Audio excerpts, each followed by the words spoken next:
just a touch of space madness.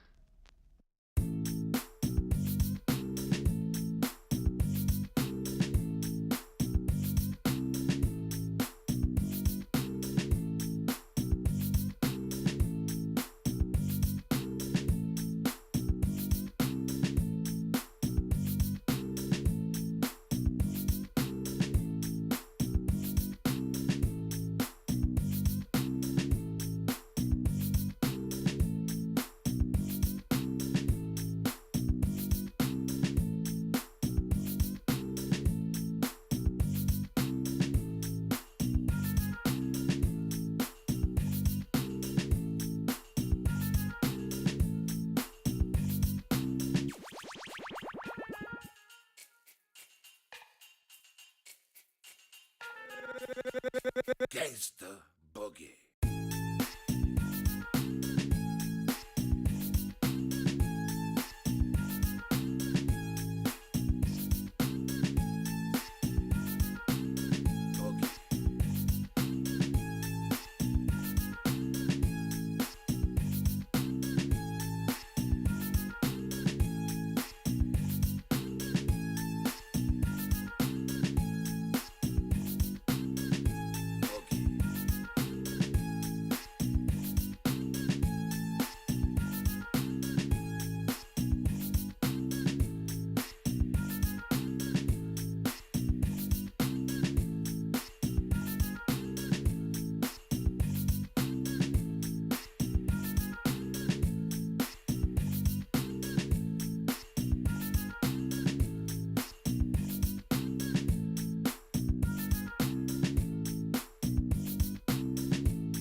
Mad.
Push it up.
you know when I come on.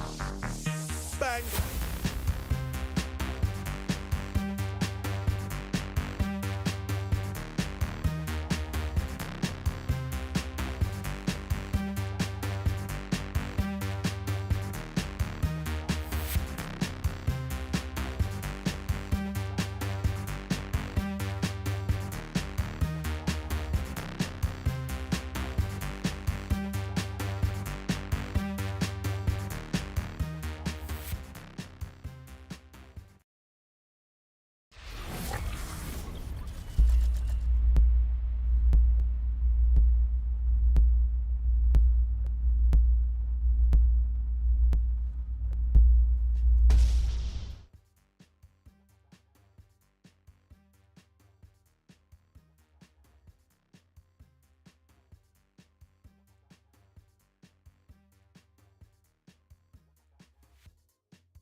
Hello there, everybody, and I'm so sorry. I actually tried to click the button, but it looks like it didn't confirm. I'm sorry. Hello there, and welcome back to the gold round for the fourth versus fourth. This is a round with double the points for winning, and I do have to say they are starting off quickly on their drafts over here. I want to open up the screen so we get to see this.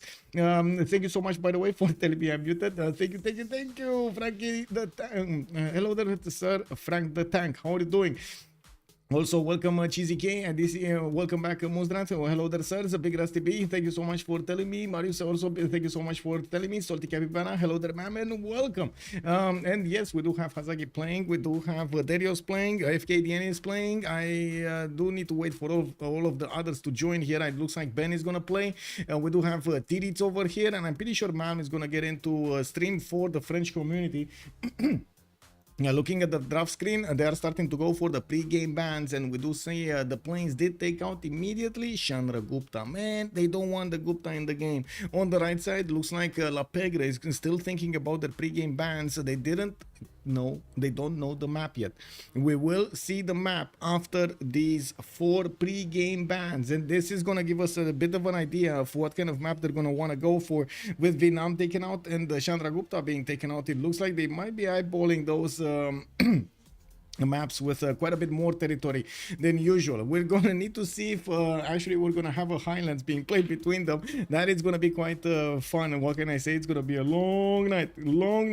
Anyway, looking at this, and I'm actually thinking about how many hours am I actually gonna need to speak, and tomorrow we're gonna have another game. Oh my god, I'm like, oh, I need to start eating eggs, bro. I need to actually start eating eggs in the morning. You know those little eggs, I don't know how they're called, but anyway.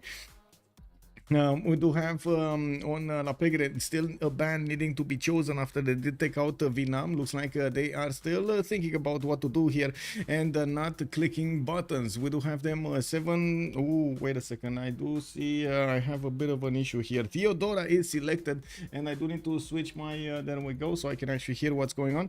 Now, we do have Theodora being selected by La Pegre as there is 2 second pre-game ban, while on the plane side we do need to see one more, and it looks like they are much more, I should say, convinced what should be auto banned. Maori is going to be auto banned here by, or I should say pre-game banned by the planes, while I do notice they're starting to go through the maps immediately, taking out Rich Islands and Tilted Axis.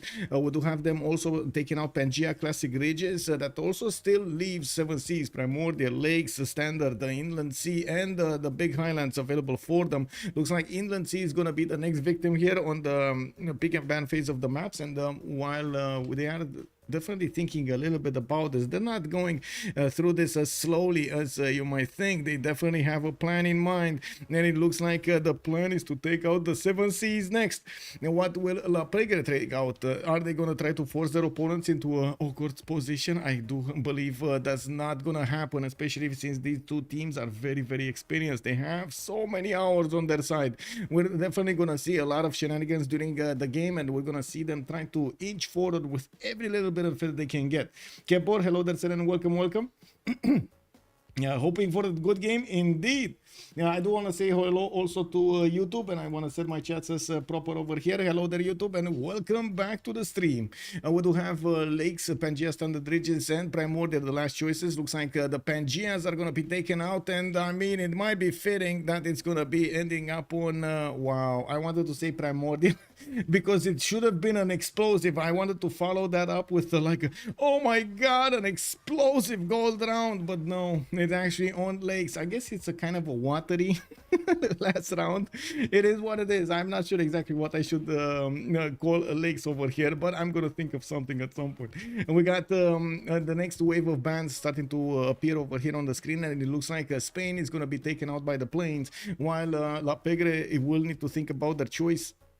And there are so many civilizations that do still have very good bonuses. Lakes is a map that we haven't actually seen this weekend, but it is a map that does allow you, even if it did receive a few more heals, yes, I know, than before, it is a map that allows you to actually attack your opponent at a relative early stage. Yes, more land than Pangea, Standard Ridges, or Classic Ridges, but all in all, the land is flat, and that is going to be quite something that we need to take a look at. Maybe we will see some fast attacks from the players at the horse timing or courser timing. We definitely need to check out what available options they do have during the game and how they use them. We do have Brazil being taken out by the planes, while by La Pegre, while on the other side we still need to see two more bans before the pick. I do have to mention also the planes will have to set the tone for the game. They are the first selection over here, and then La Pegre is going to follow up with two of their choices. It looks like Gandhi is also going to appear here in the ban phase. India is not going to be allowed to play in neither personas of them. Way too strong. Too strong. Flat is good for Hazagi's horses. Yes, Cool Whip, hello there, sir, and welcome back. Now we do have on the right side La Pegre here needing to pick up their second ban of the actual phase, while they're thinking about how to disrupt their opponents. We have seen actually in the last CCC quite a out of the meta gameplay, I would say, when we're talking about the planes. While La Pegre was mostly hitting the metas, we're going to need to see if this time around the planes are going to manage to make 360 no scope over here and manage to get those out of the box metas work, or I should say out of the box strategies work. We do have Australia being taken down by La Pegre. No extra science or production over there from those breathtaking appeal tiles. Well, it is what it is. While planes will need to take out the last civilization here. I'm a bit surprised we do not have either of the either of the Cleopatras being taken out over here. Neither Egyptian nor Cleopatra Ptolemaic is appearing in the ban phase. Yes, they still have two bans, but there are so many more civs over here that are going to be powerful. I'm thinking about the map, I'm thinking about lakes, and I'm pretty sure we do have quite a bit of floodplains on it. Yeah, Ben is a really good Gandhi player. Yes, sir, he is. But I'm pretty sure Ben is also a very good Mapuche player. We've seen him before. And yeah, this is one of those maps when the Malon Raiders are definitely going to be a problem if they do get in. Russia is going to be taken out by the planes, while La Pegre will have to wait for the last ban. They need to be careful. This is where the planes are going to need to pick up the tone of the game here. And I'm pretty sure they need to be very, very careful with the last ban, so they do take out that shine of the planes. Well, let's see. Both Persias are still available. Montezuma is available. Catherine de Medici available. We do have Lincoln. I'm pretty sure we have seen them play very, very well with Simon Bolivar in Rome, with Scythia, Tokugawa. There are so many options for them to go for, not to mention the other Persian persona, Nader Shah. Shaka is also not appearing in the ban phase, and we do have Genghis Khan actually being taken down by La Pegre. I do actually want to reserve some judgment about the map here. I do want to see exactly how it's going to look, because I did notice there were quite a few changes through BBM about the map, and I haven't had the opportunity to actually check it out myself, so as a spectator, to see everything on the map. We definitely need to see how things have changed over here, and if everything works as proper. But the feedback we had about the few maps was that there wasn't that much production. I would actually say there should be, especially after it got fixed. You know, we do see Cree has been picked up by the planes, and well, we do have La Pegre needing to pick up two civilizations. I don't think they actually gave up anything of their strategy picking Cree. They actually picked up a civilization that would have, I think, a lot of the times appeared in this map. It's just like Rome, you don't really give anything to your opponent. Yeah, there we go. And we do have Rome being picked up on La Pegre, and that is going to be the Trajan persona on the right side. While they do need to pick up their second civilization here, we're going to need to see if they are actually going to reveal their plan. Of course, these civilizations are pretty good at simming and are pretty good late warring, but not as good during the mid game. We're going to need to see if we're going to have Cree over here with an opponent next to him, or he's going to have that free sim that he definitely wants to get going so he can actually be the provider of his team.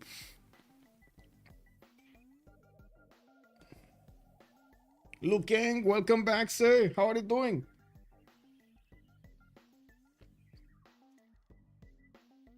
I just realized I need to change the map. It is gonna be lakes. There we go. There we go. Oh god, it could be Ben Holy Rome. Yeah, it might be. It might be Ben Holy Rome. Okay, Ptolemaic is being picked up by La Pegre, and now the planes will need to do something. We'll need to pick up their second civilization. They're gonna have another 4 bands after this, 2 for each team, and we definitely need to see how this is gonna go.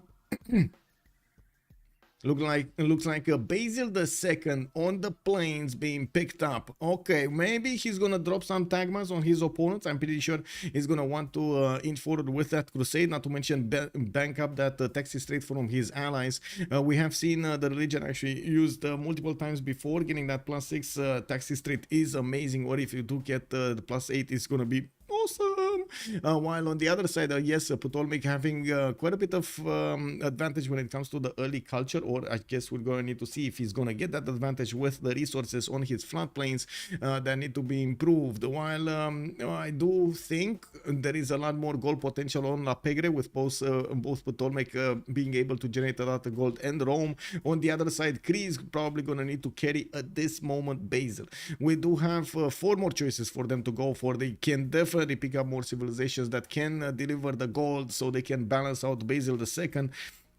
And we're gonna need to see what is that gonna look like.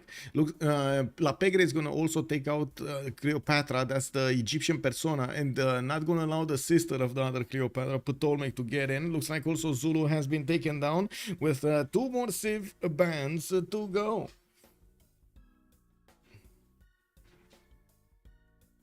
It's Sandro Tagma time. Yeah. It might be. It might be Sandro Tagma time.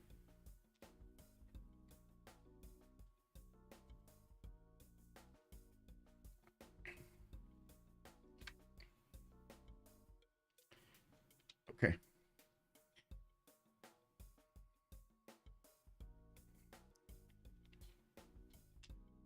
Is this gonna be Scythia slash what's the next one? Nader Shaban, the next ones, or is this gonna be Tokugawa band? Are they gonna let in Tokugawa with Sandro games in the game? They did pull out the secret weapon, didn't they? Give me a second. I wanna take a look in the roster. Didn't they pull out the secret weapon? I think so, right? La Pegre has Sprigante, Ben, Hazagi, Tiriz, Ulas. They're in the Lomi, and then on the other side we got Sandro, Kyber, FKDN, and Darius. So they did pull out the secret weapon over here. Okay. Let's see how these things will evolve. Montezuma being taken down here. They're not touching the Japanese nations. They're not touching Japan. Frost Galaxy Gamer, hello there, sir. Where is my teamer's religion? Win angle, it's so over. yeah, where's the elusive religious victory? Yes. Oh my god. Mapuche is gonna be the one taken out by planes, and definitely makes sense with that extra +5 against civs that are in the golden age or heroic age. We've seen it multiple times how Ben can push through his opponents with impunity. We do have La Pegre needing to get their third pick of the game, while Plains were going to need to finish their draft afterwards. This is Scythia showing up on La Pegre. Saka, Sanchez, Kurgans all over the place. The face! We're going to need to see if he's going to get a highway towards his opponent and smash those defenses. Is this going to be... let's see how Plains is going to finish this draft off. So they already have a decent amount of gold. They already have Basil that will eat a lot of that gold, but does have the opportunity to smash through opponent defenses. They're going to pick production. That's going to be Lincoln here. And if well, I guess we're going to need to see how he's going to use that production against his opponents. We will probably see him generate quite a bit of an economy also, but I wouldn't really hold my breath for him to make 600 gold a turn. And of course, we're going to need to see him using his... whoa, I want to double check something. Yeah, it is. Okay. I got fooled before by these portraits. Anyway. Plains is also on their last pick over here, and definitely thinking about it. They do have Sandro. Look at this. They have Sandro, Kyber, FKDN, and Darius. I would definitely see everybody else playing. Oh my god, they picked Tamar. They went for Tamar. It does seem like they're gonna have actually a very strong push when it comes to the mid game with Basil, Stagmast, Tamar's Kiev source. Not to mention the opportunity to try to go for culture victory, but or a defense against Cleopatra. We do need to see if that's gonna be an option or if that's gonna be the strategy used in the game. La Pegre kind of has okay-ish gold. They do need something for the late game over here, or to try to counter their opponents here with the faith. They don't really have... I mean, Ptolemy could try to get something faith-related, but they're not going to have anybody that could contest city-states by the looks of it, and that might be a problem. We do need to see how they're going to fix Tamar supremacy. Tamar supremacy is not something you want to take lightly. That Sandro and Tamar for sure? Probably. Yeah, that is probably... Oh, there we go. Wait. La Pegre picked Tokugawa? Wait, is this the moment when we actually see La Pegre picking up a Civ to take down Sandro with? While Sandro was probably told, do not pick Tokugawa. Okay. This check this out, boys. Check this out. Let's put up a poll over here. Did Sandro...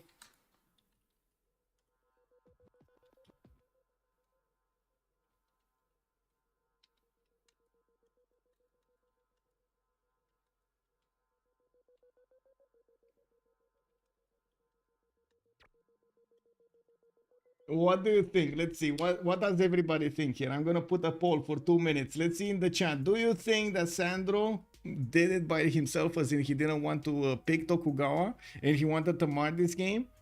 Or was he told to not pick Tokugawa? What do you think? What does everybody think? What does everybody think knowing Sandro games? I do want to take a quick moment over here to actually, first of all, ready up. Check 0 MS and then ready up. Okay, with fine. Band leaders, no. Okay, there we go. I do want to take a moment to actually give you the score screen here. We do have La Pegre with 3,090 points. Plains are coming up last with 2840. It looks like the Suns team is 2360. Sea Dogs are 2305. We got the Gold by Wallaby on 2103, and the Sharks are coming out on 2020. Now, below them, we do have Les Ortonas Roses 1918, Zone of Control on 1830, Gold Peppers on 1810, and Bedge is 410. Well, and it looks like La Pegre did manage to get the win on the 2v2 standings and in the FFA standings. By the looks of it, in the duels, D-Sharks did win, while we do have in the 4v4s the Sea Dogs coming up first, tied with Plains and La Pegre. Actually, look at that, we got 3 tied teams here.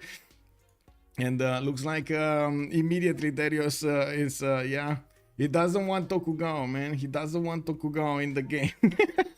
No, what is this hate against Tokugawa? Anyway, we do have Darius here picking up Poundmaker as the first choice. Ben is going to go for Rome, and it looks like Vegeta still needs to pick up something. Is this Sprig? I think Vegeta is Sprig. We do have Kyber on Abraham Lincoln, Tokugawa #1 fan. I guess we're going to need to see who's that. I'm pretty sure that is Sandro. Wait, no, yeah, no, that's not Sandro. Where is Sandro? Where is Sandro? Is he not playing? Wait a second, is he not playing? Oh my god, he's not playing, boys. He's not playing. It's Darius with Kyber, with FKDN and Tirits on their side. There is no secret weapon. Guys, there's no secret weapon. We don't have the secret weapon in the game. He was just there with them in the draft. Oh my god.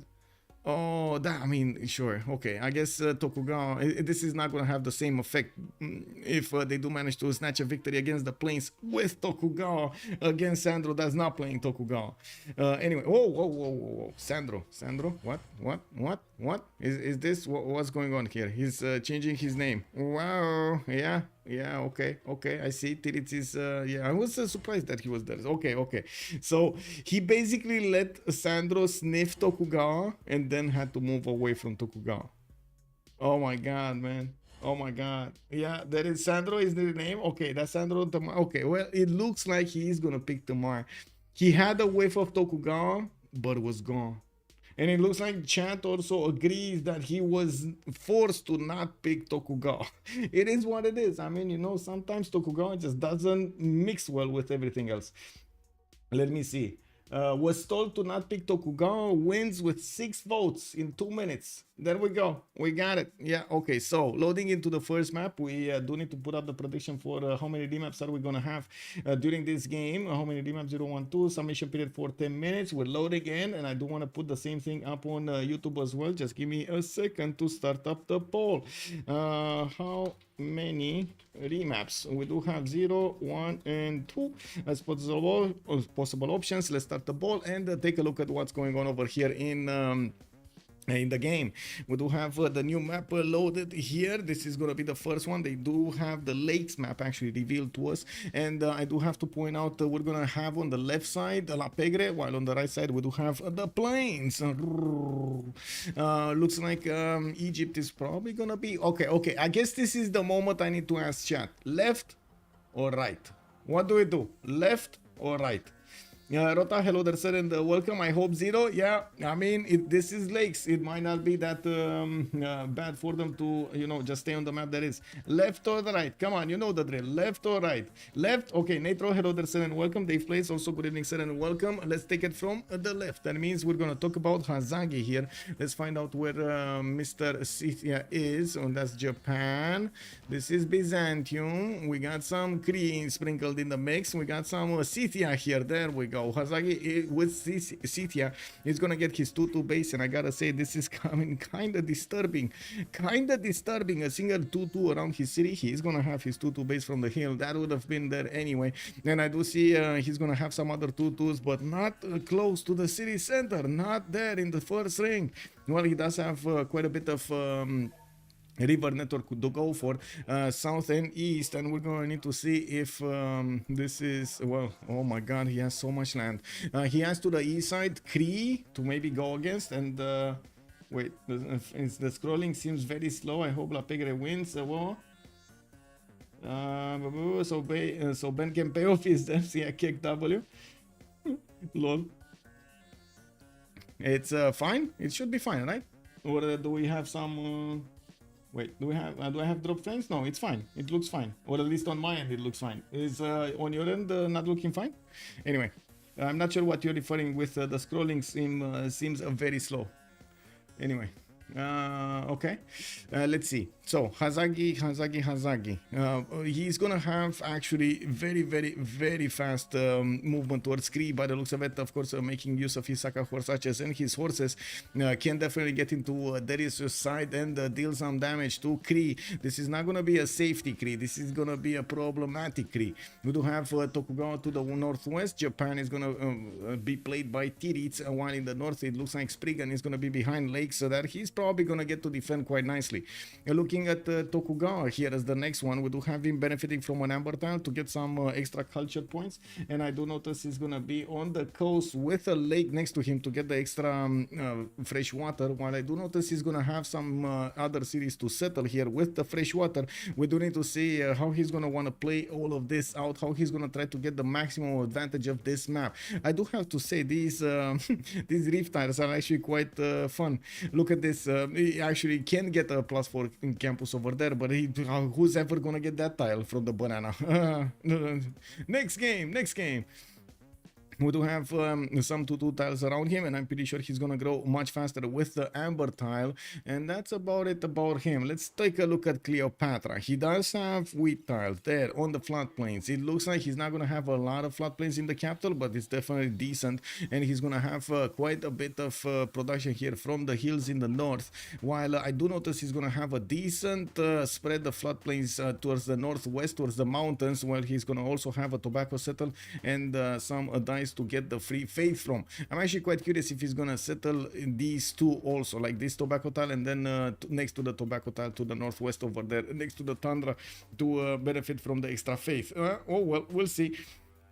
We do have him with some reef tiles to actually get the extra adjacency, and I do notice, well, at the moment he's getting a scout out in 210s. We don't really need to look at the strategics until we know we have the confirmation that he's how to say, he's actually gonna get his to stay on this map. Also, will you guys bring Potato back? Miss him so much. Where is Potato? Wait, what happened to Potato? Did something? No, wait, he's still streaming Civ6, or I should say he's more focused on making vids for Civ6, if I remember correctly. The game itself is very laggy. The issue is from the game. I see the in-game chat, other players complaining too. Yeah, well, I guess, you know, it is what it is. Maybe it's gonna stabilize, I don't know. Anyway, we do need to take a look at also Rome. Trajan here is gonna be to the northeast of Byzantium, and I do notice to the direct north of America. We do have Rome with a few mountains ranges to the east side, some geothermals. That means there's a continent split here, triple continent split, and some Krakatoa mixing. Oh, very nice. Well, a little bit of citrus over there, don't mind. Some honey tiles over there to tone down the citrus, and we do see he's gonna start exploring his east. He did settle on the geothermal itself. That's a geothermal fisher, getting him that extra science. I mean, this guy knows how to spawn, man. You can't outspawn him. This is Ben we're talking about. Getting the food from the rice tile, and of course working those 2-2s over there in the northeast. We do see him having quite a few good expands around his territory. Not a lot of rivers, but it's fine. He has the fresh water from other stuff. Looking at his position, he's probably gonna have a defensive position quite easily to take to the south of that river, and or I should say to the south on that river. And by the looks of it, America is gonna take quite a bit of time to grab some tiles from him. Well, we do need to take a look at also Sandro Games here, the secret weapon appearing in the game. We do need to see what is he gonna do. We do have him with a geothermal possible settle to the north in the possible second city, while he has a lot of floodplains to the west side. He's also going to be relatively close to Egypt here, close to Crete as well, but that's going to be his ally. They could set up at some point, maybe trade route shenanigan over here in the 3-tile lake, 4-tile lake. I'm pretty sure Kree is gonna be busy with Scythia on his west side at the moment. He did not discover Scythia. There are a few more turns to go for this, and there is a scout moving from his territory towards the Scythian territory, so he might actually have a chance. We're gonna need to see how Hazagi is gonna want to get this going. Well, another scout coming up from Kree, and I do see he's starting to build up his settler here. We do have him with the 4-foot rice tile, getting two others 2-2s to work, and he just bought a 1-3, so he can balance out that extra food with the extra production of the 1-3. We do have him with a pretty strong settle here to the south. Not a lot of food in that city center, but he does have the extra gold and of course access to spice tiles, which are going to be 2-3-1s, while pretty sure he's going to want to get a defensive city in the west. We do need to see if he's going to meet Scythia, so he has a little bit of a heads up of where to place his cities. We do need to also take a look at Khyber. We just glanced over him very quickly, and FKDN as well. Looking at Washington, he's getting his settler out in 3, and he definitely has a +4 campus between the mountains, another +3 to the west side, while pretty sure he's going to want the fresh water from the rivers. We do need to see how far into the north and into the west is he going to go. West side, desert, that seems like a very big no-no. Very big no-no. I don't know, this land just looks terrible over here. Maybe for Mali, but for America, no, sir. No, sorry. He also has access to a rice tile, giving him the extra food benefits, while at the moment, I'm actually quite curious if he's working it or not. Doesn't really seem like, but sure, maybe. Okay, are they meeting? They might meet. They met. They met. They just met. They just met. Scythia just met Cree. And this might be the reason they will consider a remap or not.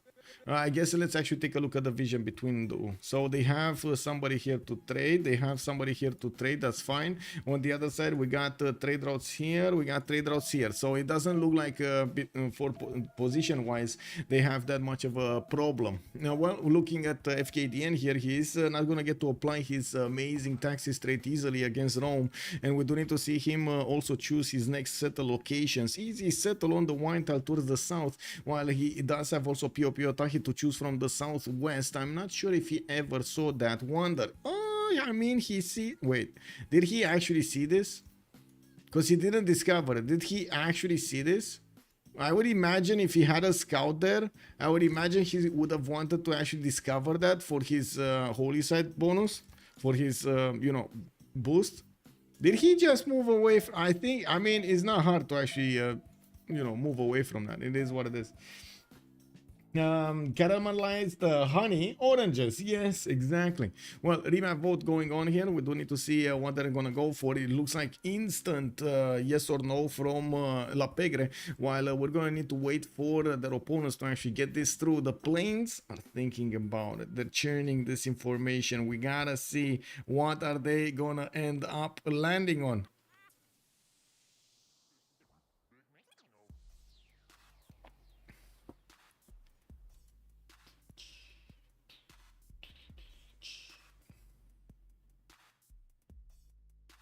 Yeah, well, the majority has spoken.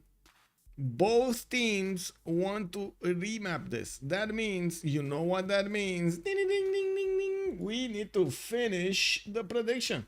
It was one remap because both of them chose to use the remap tokens. So one remap over here. We're going to also finish the vote on the poll over here on YouTube. Let's actually do this right now and poll. And we're going to need to see how things evolve on the next map. Well, I guess no more POP Otahi for FKDN. We don't have that many I would say Egyptian floodplain tiles. We're going to need to see if this is going to be different and if it's going to be more or less. Not to mention, we won't see this awesomeness between Scythia and Cree. I mean, look at that. Look at the Cree capital. It's just exposed to the Scythians scout. It's just going to get there. The same can be said about Pokrovka anyway. It would have been quite a bit of a mess over here. Both actually pillaging each other. They're getting the faith from each other. Basically feeding each other their pantheons.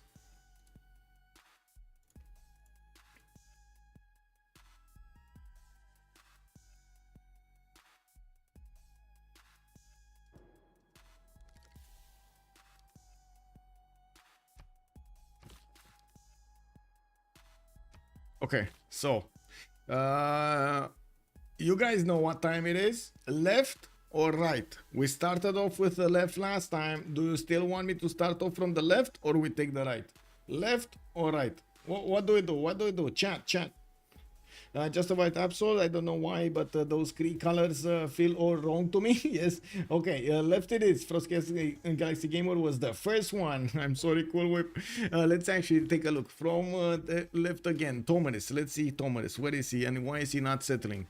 Why is he so confused that he's not settling? Let's see. We do have Georgia here. Okay, no. This is Byzantium or Lincoln. Oh, Scythia. Hazagi. Oh. This is much better. Scythia with 3 horses. Oh my god, bro. My god. What is this Temple of Artemis / Kurgan Heaven? This is Kurgan Heaven.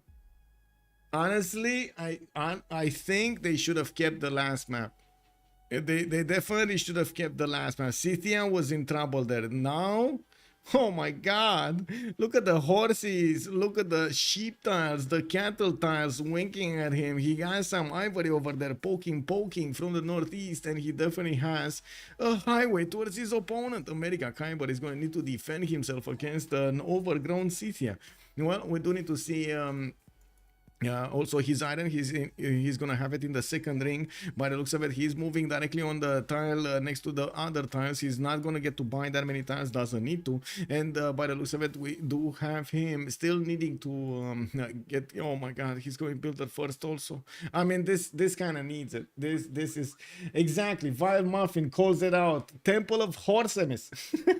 Horsemus. Whoa, Hazagi will jump when he finishes his technique. He's gonna be like, whoa. Appropriate spawn for Hazagi. Salty Capybara definitely knows. You knew something. I see how it is. Karade also, good evening, sir, and welcome. Belisarius, hello there, sir. Well, let's see. Pokrovka is definitely going to have the opportunity to settle a 2-2 base city to the east side, right next to those ivory tiles, and I'm pretty sure he's actually going to try to get another city here, right in the face of his opponent. He has a few back settles to the, or I should say side settles to the north, that ivory settle. I see it's pretty good. And of course, we do have this river to the northwest. Not gonna need to pay attention at all to his northwest unless you take into account maybe Tamar is gonna sneak in his dirty little claw in there, because Tamar, of course, having the benefits of choosing these city states, could always levy them as well. We're gonna need to see if Sandro Games is gonna do those shenanigans against Sicily. Of course, builder first opener here for Pokrovka. We do have him with quite a few tiles to use. Does get the opportunity to give his gold to his allies. While right now, Hazagi is discovering animal husbandry. I'm pretty sure he's gonna have a smile on his face when he's gonna get that technology.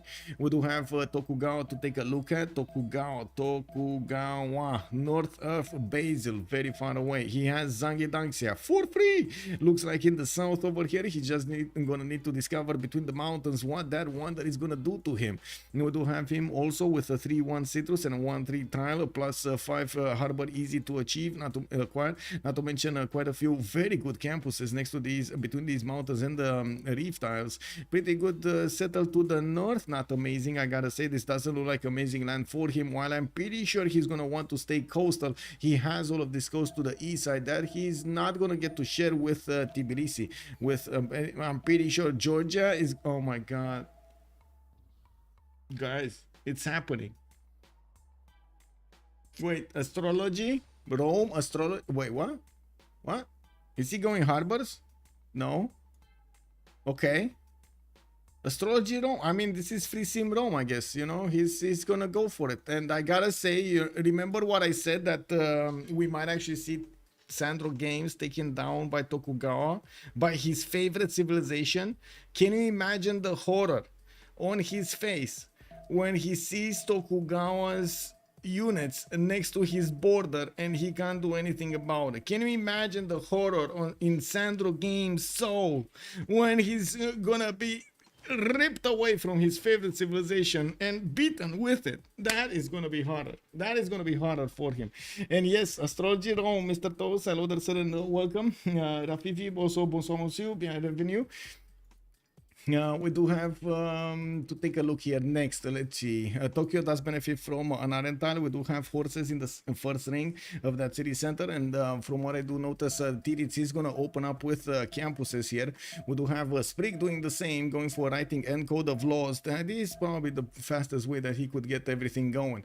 We do have also to switch to Sprig here on Cleopatra. Rakedet, a lot of floodplains. Oh my god, but what are his resources? Only has a few maze tiles here and there, not a lot of them to actually be amazing, especially in the capital. He doesn't have oh wait, he has the rice tile and he's probably gonna need to grow into it. We do have him getting a settler out in 3 turns, and I'm pretty sure he's gonna have quite a few choices to go for cities here. Like, where is he gonna go? East side, south, west side, so many choices for him to go for. This is heaven for Cleopatra. Being defended from the east side, has an opponent to the west. That's gonna be Darius 227, which at the moment is not actually going to be disturbed by anybody. This is probably going to be free sim Kree here, trying to get his points on the board. While I do see in Rakedet we do have horses right next to his capital. I do notice his Arental is going to be second ring out on both the left side and the southeast, and his warrior is starting to discover all of this territory. Pretty poke settle over there on the gypsum tile, I must say. 2-1 base with quite a few other 2-2s, access to main styles, and of course good mountain mountains for his campuses. Don't mind if I do. We do have to move to Rome, which did surprise us all, going for astrology, and now he's moving towards animal husbandry. Guys, it's fine.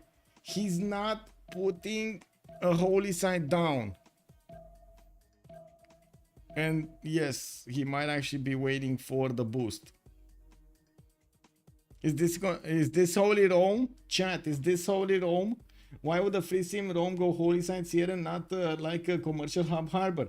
I think it's a better question that we need to ask Ben for this, to be honest. We need to ask Ben for this. Monday, tomorrow, good night. Good night, Nemesis. Have a good evening, sir. Okay. Let's see what Ben is gonna do. We do have him with an iron tile to the east side, 2 horses in the second ring to the west, and definitely quite a few good settles for him to go for. A few mountains in the south to develop those campuses through, and I do not see geothermal fissures, that many of them. I see one. So that means, okay, there's a continent split on the east side, and he does have another continent to the south towards Geneva. That's not gonna be close to him, so he can affect this. Well, I guess we're gonna need to see what is he gonna do. First, going towards the north. Does he know about this? Does he know about this? Yes, he knows about this. Okay, going for the northwestern settle, so he gets the extra food and a lot of hills around his city. He has access to an amber tile from if he's gonna go for sailing, but unfortunately, I don't think he's gonna have the boost. He's gonna need to rely on Tokyo to give him the boost for sailing. It is what it is, boys. Sandro Games on Tamar. The secret weapon is whoa, not this. Secret weapon is here. Oh, I see. 2 marble tiles for him to benefit from. He is working his settler, getting it out in 1 turn, and he doesn't have a builder to improve those marble tiles yet. Not benefiting from the extra culture. We do have him also needing to fix his ways. By the looks of it, he's going. Wait, where is he going? He's going west side. He's going for the cattle settle with the 2 twos there, or is he going southwest? That looks like kind of a long trek here. 1, 2, 3, 4, 5, 6, and a 7 to settle. That's a long way. Okay, I would have thought he's gonna go for these northeastern sites or the southeast one, but it looks like he probably did not discover those. Yeah, he does not know about the north, and he does not know. Oh, he does know about the southeast. He just doesn't want to do it. I see how it is. He doesn't need bananas. I mean, you know, who needs bananas? If you have bananas, maybe you grow sick. I don't know. It is what it is. He doesn't like the chocolate pops. We do have builders coming up in 2 turns here from Tbilisi, and I'm pretty sure he's going to want to get those tiles improved, going for masonry in 7 turns, and getting the marble improved is going to give him the boost for masonry from the quarry improved. We definitely need to see him getting his walls up, and at the same time trying to get his religion. We do need to see what Sandro Games is going to pick, because there will be probably 2 other religions in the game, and I'm actually quite curious. Is Ben going to actually try to deny religion from the game? Is he going holy sites here? I mean, I still think this is a joke. I think, I don't know, he must have like did something wrong there. Oh my god, oh my god. Oh, I guess everything is gonna be pillaged. America walks in, no defense in Pokrovka. The slinger is moving out, and it looks like that American warrior is just gonna have the ability to step on everything he wants. Wait, how did this warrior get here with enough movement? Kick W. Well, they're not in war, so at least that. If America actually wants to step on these and pillage them, he actually needs to declare war. And at the moment, I don't think he wants to. Oh, that's initiationized. That's how he got it. Never mind. That's how he got it. Okay, so it looks like that cattle tile is definitely going to get pillaged. The Scythian warrior is going to protect the kurgan, and we do have that slinger moving from the north. It's going to come closer to the American warrior the last second of the turn here. Yeah, there we go. There's going to be a bit of a skirmish here, but that cattle tile is going to be on fire. Okay, so Sandro Games, the man of the hour. Let's see, how is this evolving? Yeah, it is Holy Rome. It is confirmed. we see it first here. Well, I guess we haven't seen it first here, but we do see it right here activated. Ben is gonna go for holy sites. Well, we do see him also starting to explore his south east, and yes, he did meet Geneva, while he did meet also Lincoln. We do have to see if those scouts are actually gonna get into America's borders. I'm pretty sure America is gonna get that settled, no problem, while he will avoid to settle that many cities towards the west side, towards Scythia. Looking at FKDN, we do have the Byzantium here with his holy sites being placed down, and I do see a settler in 2 turns from Constantinople. He's going to get the food from the rice to grow, and of course a free pantheon from a tobacco tile. Well, we do have him also with quite a few cities here with fresh water, some floodplains in the south, and I do notice he's going to have a decent amount of territory to go for. He will have international trade routes with his ally here, Crete. This is going to be quite big for their economy, and this is something that Sandro Games could jump in also. Looking at this Black Sea over here, they can definitely get some trade routes going between them. Well, with both going holy sites, well, I guess it's going to be a bit hard to get a lot of commercials and trade routes, isn't it? Cree is going to have a lot of them because he's probably going commercials, but the others, I don't know about that, Doc. We do have to take a look at Abraham Lincoln here more in detail. After we're going to talk about their strategic resources on FKDN. Let's see. He does have horses in the second ring. Iron. No iron. Am I blind? Or did he probably put the holy sites on iron, didn't he? He probably put the holy sites in iron. I don't think it's possible for him to not have iron. It's probably one of the holy sites on it. I guess we're gonna need to see when he's gonna discover bronze if he's starting to acquire iron, but I'm pretty sure he already has it. Okay. Khyber. Let's see. Khyber. We do have settler out with Slinger in tow. The scout of Scythia is getting in, and I do notice Scythia did actually push back that warrior. Only the cattle tile got burned. He's getting another builder to improve it, and of course getting another one from Pazeric. Already moving to further settle his opponent. I'm actually quite curious, where is he gonna land that settler on? We do have also America managing to further settle to the North Rome. I guess that might be a bit of a bad boo-boo. There isn't that many turns that Rome actually needs to spend to move to the southeast. If only he would have had horses. Well, you do see that he's gonna have this river, and then oh, look at the flat tiles, bro. Look at the flat tiles just getting into Khyber's territory here. That's a lot of flat tiles that would carry those horses in 4 or 5 turns. He's gonna get to hit America. And we do have Khyber with only 4 science and 2 culture. I do see he's opening up with campuses, and from the capital he did put a +3 here, while from the city of Philadelphia it only has a +1.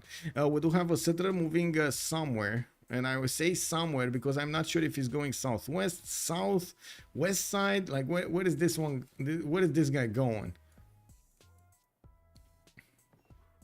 Southwest. Okay. Where production, I would say. Where production. Food, I get it, rice tile, or wheat tiles, but where production? I guess we're going to need to see what is he going to choose to go for here. He did manage to get God of Craftsman as a pantheon, and he can definitely work these 3 military resources, 3 strategic resource tiles. That iron tile and those 2 horses, we're going to need to see him get a builder out and start improving them as quickly as possible. While Darius on Cree did manage to get his second city out, we got him picking up religious settlements, and yes, he's going to get a trader out from Aktakakub. We do have him also with the 3rd settler moving to the east next to those spices, while of course religious settlements giving him the production towards settlers is going to allow him to settle quite fast. He does have Tamar to the west, and that's going to be one of his allies, and Cleopatra to the northeast. That is going to be one of his opponents, and they're not close to each other as you might think. And I do notice that Sprig is not going to have a problem with the settler settling. Well, I guess he might have a problem depending on where the Okchitao is going to move. Is he moving on the 2-2, or is he going to want to take the I mean, it depends. Let's see. Lady of the Region Marsh is already picked up by Egypt, and I do see he's building up at Temenaki in his second settler, second city, while he's getting a monument out from his capital. More traders from Pichtokahana, Piwin. We got Magnus establishing Mikisiwachik, and of course builders will need to appear here to allow him to improve his styles. Already got horses down, so he's acquiring them. I'm actually quite curious if this is well, if this is gonna be something for an early attack or maybe something else. I'm pretty sure they are wary with Scythia over here being quite close to America. Khyber might be get attacked from an early stage of the game. Definitely Hazagi is well known for his aggressiveness in these games. We do have to come back to Hazagi to see his pantheon initiation rights. He definitely is going to go to war here and want to build a lot of units. He does have the ability to buy the cav units with faith, light cavs, and heavy cavs as well. So I'm pretty sure with them getting next to Kilauea and New Orleans being so close to him, I'm pretty sure Hazagi is going to want to get those horses into America's territory as quickly as possible. America, he's very, you know, calm. He's peaceful. He doesn't want a war. America wants to build wonders. He wants to build homes for his people. He doesn't want to get dragged into this all war. And of course, Scythia, not gonna let him. He's gonna be like that, bro. You either defend or I take your cities. You know, it is what it is. You do it or you don't do it. It's that simple. We do have to see Hazagi getting his horseback riding soon in 5 turns, and of course we do need to see if he's gonna start to bank up on quite a bit of faith to buy those units out. But it looks like the one kurgan he has right now doesn't seem extremely big, but he could settle quite a few more. He could improve quite a few more, especially with the 2 pastures to the north and that uranium tile. That's gonna be a bit good kurgan. He has deer tiles also in the south to chop. I think he's gonna chop these, right? These are very powerful chops on the deer tiles. Okay, well, Lincoln, God of Craftsman, he's getting his everybody's improved. Cleopatra, Lady of the Reeds.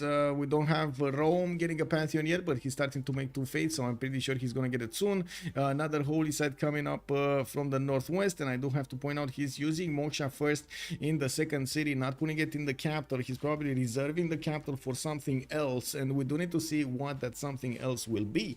Is he gonna go for Magnus internals here? He might be. We do have Tirits also with the 3 cities on the east. Looking at his monument growth here, I do notice he is getting scouted by Georgia. Oh my god, Georgia knows. He knows to the northwest he's gonna have a problem. He has a city that is exposed to just frigates to the west side of Poti, and of course the Japanese warrior is gonna get in there and he's gonna see what's going on in the cities of Georgia. After Georgia did manage to get his tickets out from at least 2 cities, we do have him getting his 3rd settler towards the southeast, and they're gonna benefit from the extra culture from the marble tiles and the city center, city walls. In the 5 science in the moment with 8 culture, 10 faith at 10, getting his first holy site out from Tbilisi. It's gonna take a while until he's gonna get the option to get a religion. Now we do have Shertomlik settled right in the face of America. I mean, if he wanted to get a city, a fort settled, I mean, this is it. This is it. This is the biggest photo settle of them all. You know what my question is? Is he actually gonna get another settler from Pokrovka or another builder? A builder would allow him to chop the horses if his allies are gonna actually bank up on that technology, on that resource. Because I see Hazagi has 8. He gave them to Sprig. Ben doesn't have any, and Tiris doesn't have any. We do have a Japanese builder over here next to the horses, but by the looks of it, I'm not even sure if he has animal husbandry. He doesn't have a single pasture improve here, and he did go quite quickly towards commercials, campuses into commercials from Tokugawa. Did not go for his harbors. Early empire coming up from quite a few civilizations here. We do have a trader coming out also from Shertomlik. Looks like Hazagi is going to want to push this victory through quickly. While I do notice Scythia is getting onto the uranium tile next to that cattle. He's going to put down a kurgan and improve his ivory. In the meantime, well, getting another builder from Pokrovka for those chops. I'm pretty sure we got a problem with resources here. 10, 25, that's 35 horses. That's not going to be enough for him to just spam out units with ease. Well, on the other side, we do have the same problem. Only 10 horses and they're on Darius. Wait, what? Only 10 horses? Why is nobody going animal husbandry? Oh my god. Wait, where horses, bro? Where, America. Do you not have animal husbandry? No, he does. He has archery coming up in 3 turns. And wait, he's not actually buying out the horse. He's going to improve the gypsum.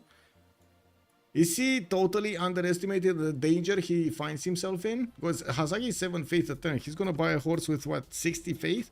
That's an instant buy when he's going to get the faith. Can they... Wait. He's on 14 gold at 10. They don't have enough gold for a builder, but he's going to get quite a bit of chops here. And I guess we're gonna need to see. I think Kyber will have some alarms ringing when he's gonna see Shertomli getting to 26 strength. And I do have to say that next time, yes, we're gonna have horseback riding finishing up. I'm not convinced that Hazagi actually has maneuver. Maneuver would need to he would need to actually discover this military tradition after craftsmanship, and I'm pretty sure he wanted to get as quickly as possible to that 50% off settler card. While we do have him improving some more Kurgans, he's getting the faith generation going. He's on 7 faith, 43 faith right now, to 3 turns away from buying the first unit. And by the time he's actually going to start chopping the units in Pokrovka, he's going to have the ability to buy one from Shertomlik anyway. So we do need to see, first of all, him improving more horses. He just got another one in Pazirik, getting 2 tiles to work over here. Oh, yeah, 1 and 2 from underneath his settler. He has a 3rd one here. And of course, he needs to ask his allies to get some. Looking at Ben, let's see Ben. Ben did improve his horses. He has another one. Okay, he can upkeep that. Tokugawa did not go for horses, did not go for animal husbandry. He just doesn't know about it. He did go for irrigation here and improved 2 of his citrus tiles, and I do see he's getting a settler out in 2 turns, getting blocked from settling on the east by this Georgian warrior. Trader will make a highway to Lincoln. Yes. It's gonna be an I-95. Or was this I-99, I-69? Come on, what is this? Let's name the highway to Lincoln. Whole mole, hello there, sir. Anyone knows where I can see the map settings? Yes, if you tab out, you can see options, and you can see here. We are using the better city yields tab with capitals only and put on balanced, as in always 2 base when you're gonna be a hill, and 3-1 if you're on flatland. Actually no, 2 base all over the time, most of the time. Standard resources, standard strategics, natural wonders 53, world age new, Regis classic definition, sea level is standard, not low, and that's about it. To be honest, that's kind of about it. They're not using barbs because barbs in Timurs is quite unbalanced. I-95. Okay, we're getting that I-95. Forward settle from hell. Belizarus is calling out. Yes, Cloud also. Hello there, sir. Pog Egypt spawn indeed. And it looks like America over here with his builders coming out. He's gonna have a few chops, and he is trying to get those archers on the front line. Looking at Kyber, he's still 110 away from archery, and he still did not upgrade his horses. We do have a Scythian warrior just, you know, casually walking in and seeing what's going on, while the slinger in America is getting ready with a rock in his hand to actually try to smash that warrior back into his border. We do have a 4th settler coming up from Pokrovka, and I'm pretty sure these Scythian builders are gonna try to chop some horses when they can. We do have Hazagi actually still needing to get mining. He didn't get mining. It's fine. I mean, you know, didn't this happen to you? Didn't this happen to you? You're getting everything ready. You want to chop and you realize that, oh, wait, why can't I chop? I click button. This is it. I'm sure I'm right. And then nothing happens, you know? More like an Autobahn. yeah, exactly. No speed limit. Wait, do the eyes in America have speed limits, or is it like in Germany with no speed limits on the Autobahns? We do have another trader coming out from Khyber, and I do want to move around the map here and see what's going on. Okay, commercials coming out from Japan, makes sense. No campuses from him. Earth Goddess, chosen by Byzantium. Looks like Scythia can sneak in a scout there and see what's going on. He's trying first to get out of the slinger way, and don't know if he has the visibility. He knows about the trader. He doesn't know if he can get it though, and yeah, he doesn't have movement now, so I guess it is what it is. Now we do have third city Nicomedia set to the east, and I do notice, of course, doesn't really seem he's gonna have amazing holy sites here. It's not an amazing face generation, but it's still 20. We're gonna need to see a moksha established and giving some more, not to mention with the Earth Goddess, he's getting all of the benefits of this land. Not bad. We're gonna come back when he's gonna get the religion. Abraham Lincoln is on 12 science and 4 culture. I'm pretty sure he's gonna be quick on horses if he gets the boost, and by the looks of it at the moment he's not getting the boost. Wait, what? Where is he go? Is he getting irrigation boost?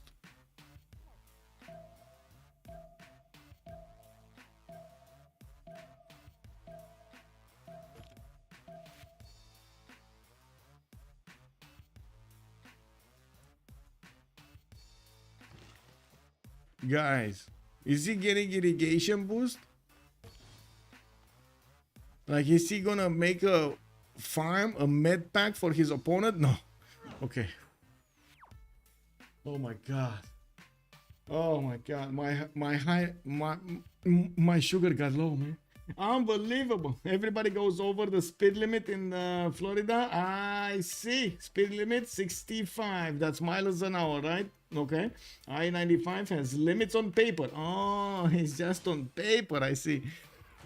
Anyway, we got another campus coming up from New Orleans, a moksha establishing in Washington, and I do see a warrior getting out from Philadelphia. He might have a problem while Hazagi at the moment is a zone of control by that city of Philadelphia. As you can see, he's setting up his shift enter to actually move on that campus tile and pillage it. While we do have the first Saka horse archer getting out from Pokrovka and moving to the front, we do have the builder starting to get those improvements going. Kurgan's everywhere, giving him the faith. He's on 11 faith a turn, 6 turns, and he's buying out unit over here, not to mention has the ability to build quite a few of them. Bronze working in 4 turns. He will need to put down a campus or an encampment from somewhere, and I would imagine Shertomlik is actually going to get one. He does have at the moment 76 faith in the bank, and looking at his army tab, we got him on 19 horses while Sprig is on 15. Ben is also on 8. Well, what are the 25 that Sprig had? Did he give it to somebody else, or did he actually make a horse? No, he did not. Where did the 10 go? Did he send it back to Hazagi? Because I'm pretty sure Hazagi is making a lot of points anyway. He's like on 4 per turn, and he's going to be on 6 per turn. Anyway, now we do have the trader of Scythia moving towards his capital. We do have a 4th city getting out from Hazagi, and his first units are getting into the borders of Shertomlik. I gotta say, the Saka horse archers don't actually reveal his intentions to his opponent. We do have the garrison health not changed by the Saka horse archers. As you can see in Shertomlik, it's still 10.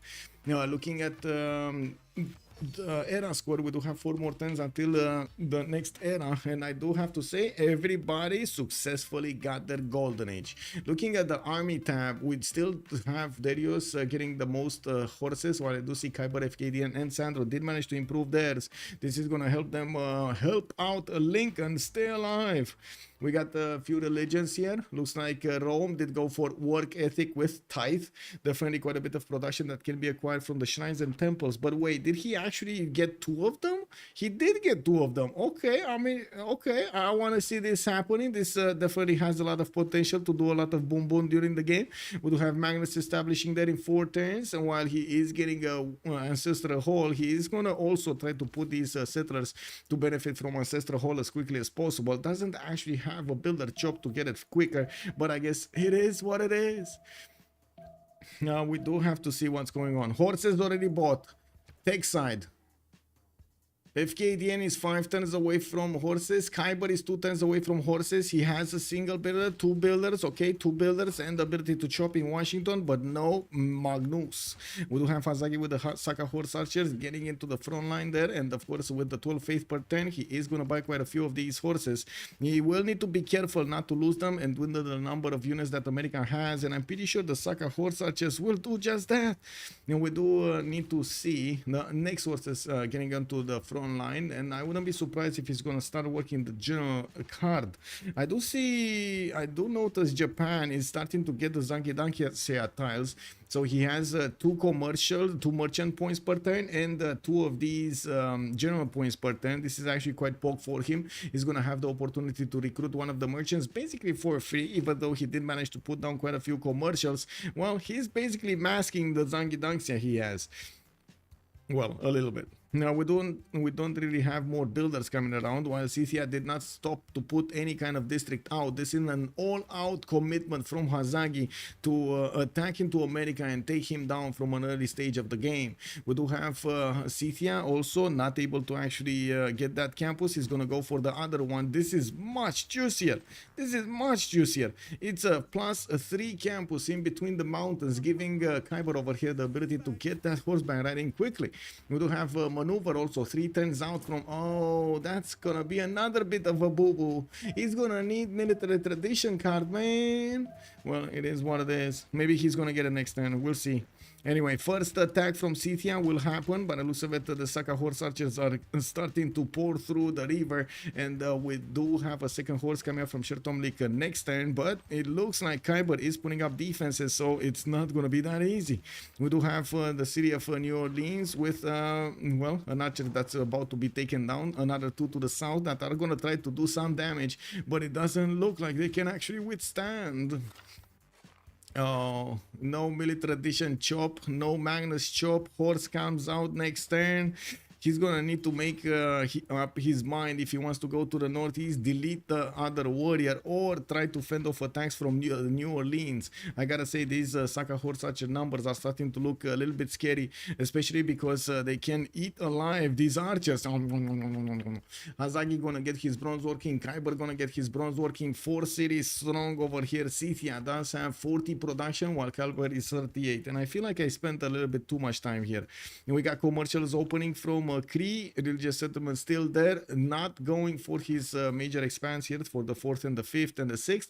He does have his 4th to the north, and looking at his capital, he does have 1 and wait, 1, 2, 3, that's it, 4. Okay, he has kind of 4, but they're in awkward places, very far away from his capital. Did he actually switch the cattle to the capital? Yes, he switched the cattle to the capital. Yeah, makes sense, makes sense. And I would imagine Gavron Plaza would be either around here or around here. Anyway, we do have Sprig also with 15-15. Looks like he's gonna get Chris Scout around his territory. We do have him finishing up at Temenaki Necken, and Liang is gonna establish in there in 2 turns, getting a wave of settlers, and we do need to move here. We do have another archer taken down. The horse of Kyber did actually make his way towards New Orleans, and the new horses are coming out to help Hazagi push into that city center. Finally, the city border did, what I should say, the defense did go up to 26, and we're 1 turn away from seeing what kind of golden age option they're gonna go for. We do have the highway I-95 getting in. Oh no, this is the autobahn. This is the autobahn. We don't break for nobody. We don't break for nobody here. Good evening, Honey Dave, and welcome. Snakus, also hello there, sir. 30 seconds in Romanian. Oh my God, you're putting. It feels like your bitrate is set up wrong again. The video quality seems quite lacking. Wait, what? Guys, you have problems with your video quality? Wait, I don't see. Like if I look back on my stream, I don't see any problem. It's 1080p. Can you make sure if you look at the settings, it is set to 1080p 60 on source?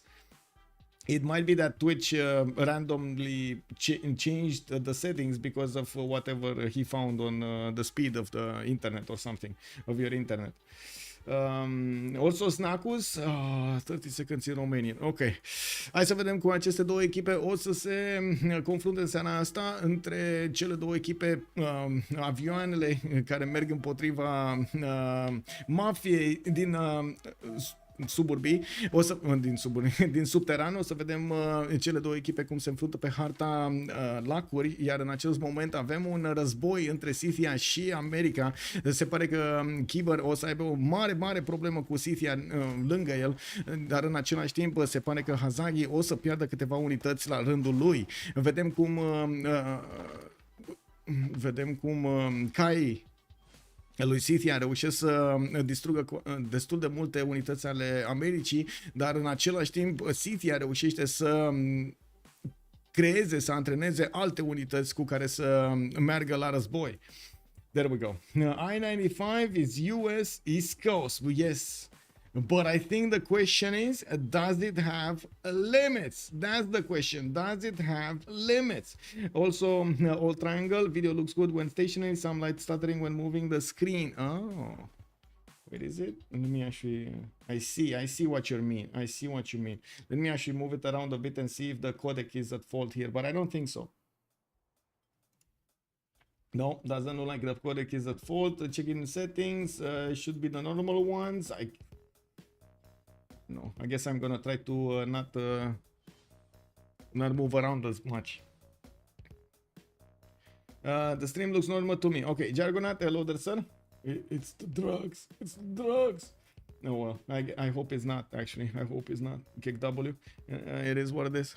Anyway, we do have to take a look here. Hazagi, Monumentality Golden Age. He is starting to buy out builders from his cities, and of course, he's putting quite a bit more pressure on his opponent. We do have one of his sources withstanding multiple attacks, and it looks like Scythia also has a warrior with the ability to feast on a trader. I'm pretty sure America is going to try to shift that enter out, and let's actually see if the trader, the princess, makes it out. Yes, she does. Now we do have Hazagi here still with a decent amount of health on that. He did pillage the campus of his opponent, putting Kyber down to 10 signs with only 11 culture. Walls are going up in New Orleans. We do have the CCN units getting attacked. One of his sources taken down with another one that's just going to take his place. Yeah, we don't. Yeah, there we go. Like so many units. 12 faith turn for Hazagi. He stopped kind of putting down his kurgans, but he has a strong base to work with at the moment and chopping as many units out as possible. It kind of looks like at the moment America, even if he gets his ancient walls, he's getting his victor, he's slowly going to get overwhelmed by the sheer amount of units that Scythia is putting forward. He did lose a few. I gotta say there were a few more Sakahor suches than we are seeing right here, and it looks like he's not really careful with them. He wanted to go for the splash. Well, he got the splash, and now he needs to deal with the boof. We do have Tokugawa with 11 science and 21 culture on the Penbash and Voice Golden Age, 5 cities strong, getting his markets out, and I do see Gavron Plaza is still with no specializing building of choice.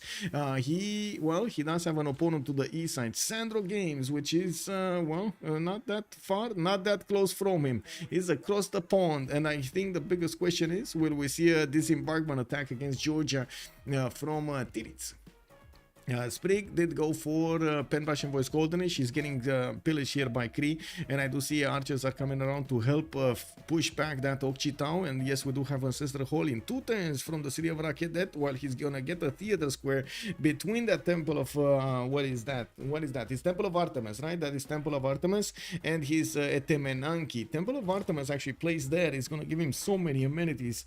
Looks like okay, we got the horses of Scythia making another win. It looks like the Saka horse archer might be taken down if that horse looks nasty at him, while we do have Scythia starting to get 3 tiles around that, the 4 tiles around that city center. He does need to deal the damage against the walls, and that at the moment is a bit of a problem. With 4 more horses, 5 more horses coming in, and more chops also available for Scythia, it looks like he might be out spamming Kyber here when it comes to those units. We're going to need to see if he's going to get some economic help from his teammates, because this is the moment to ring that bell to get the gold in for extra support. We got also Ben with 12 science and 22 culture. He's in a monumentality golden age, starting to make 26 faith at 10 with his 2 holy sites, a Gavron Plaza and Ancestor Hall finished. He did get the city of Anthion to the east, that's towards Tokugawa there. That's his friend, it's fine. And I do see him getting more trade routes from Kume. Wait, did he lose a trade route, or did he actually get an extra trade route from whatever? I think he lost a trader, or he never built it. Yeah, he never built a trader. He never built it. Anyway, we do have quite a few builders coming around. He did manage to secure a lot of them built, and yes, he's gonna get more of these holy sites to work that work ethic. That actually is quite a viable strategy here for him to get a lot of production much quicker on Rome. Well, we do have Sandro Games also with a Monumentality Golden Age, and looking at his cities, he's still on 3, getting his audience chamber, and I do notice he's putting down some campuses next to his holy sites, and that doesn't look good. Choral music, pilgrimage, and crusade from Byzantium, but he never got oh my god, Sandro Games never got a religion. He doesn't need it, does he? Well, we do have Scythia here, getting more units around America. Neither of them have the ability to actually get general at the moment. We do have an encampment in Pokrovka, and I think we did see Japan putting the general card on, and not Scythia, which is kind of, well, I guess it is what it is. This city can still fall. I'm pretty sure the horses will have enough strength to keep on bouncing their heads against the city's walls and take it down slowly but surely. I'm pretty sure also we're not gonna see yeah, there we go. He's just taking them down. Did we see the wall attack? Because I guess it's a question for the Saka horse archer, if he just nibbles on that wall and gets his promotion off, or is he gonna be scared of it? We might actually see Sasaki try to do the last move here, and I'm pretty sure he actually needs to get also more reinforcements in the south to start pouring through the American territory. We do have also FKDN, Monumentality Golden Age, 4 cities strong, pyramids getting into that random one-tile desert, and I do see he's getting another holy site in there. He does have Earth Goddess, a lot of face generated, trade route towards Candy, and we do have him with the 5th settler coming out from Nicomedia, building up his shrines. He did manage to get choral music with pilgrimage, quite a bit of extra faith from his city centers, while right now he's on 50 faith at 10, 14 science, 20 culture. He does have 18 gold per turn with 45 production. Not bad at the moment. He did also get the Stonehenge in his capital for that 3rd belief that you can see. Also, he chose Crusade. That isn't that taking a wait. Isn't that taking? Oh, never mind. No. It is what it is. Okay, let's see. Oh, Volcano strikes, and it looks like Scythia did manage to take out another unit of America, while the city of New Orleans is getting the hug of death from the Scythian horses. We got quite a few of them that will start to damage that city center, and by the looks of it, his horse that did manage to take out another horse from America, he's just standing alive, and he can keep on, oh my god, he can keep on getting more there. Well, we do have new horses coming in. I'm pretty sure they need to swap places over there so he can get them into his city centers. And there we go. Hazagi buys a general. Wait. WTF, bro. Did he actually get he chopped a general? He chopped a general so fast, man. We didn't even get to see it. Oh my god. That was fast. Anyway, I guess advantages. Tomer is here. He's going to have an extra +5 on his units, and that's definitely going to help him out against America. We do need to see if he has enough units to keep on pushing, and I do notice the Scythian Saka horse archer did actually manage to get that in. Ranger Mark, hello there, sir, and welcome. US, woo. Yeah, now, did he build Artemis, or does Artemis get from pastures? What? Bro went to pillage one tile and got destroyed after. Yeah, he did, man. He did. Getting greedy, not a good thing in these games.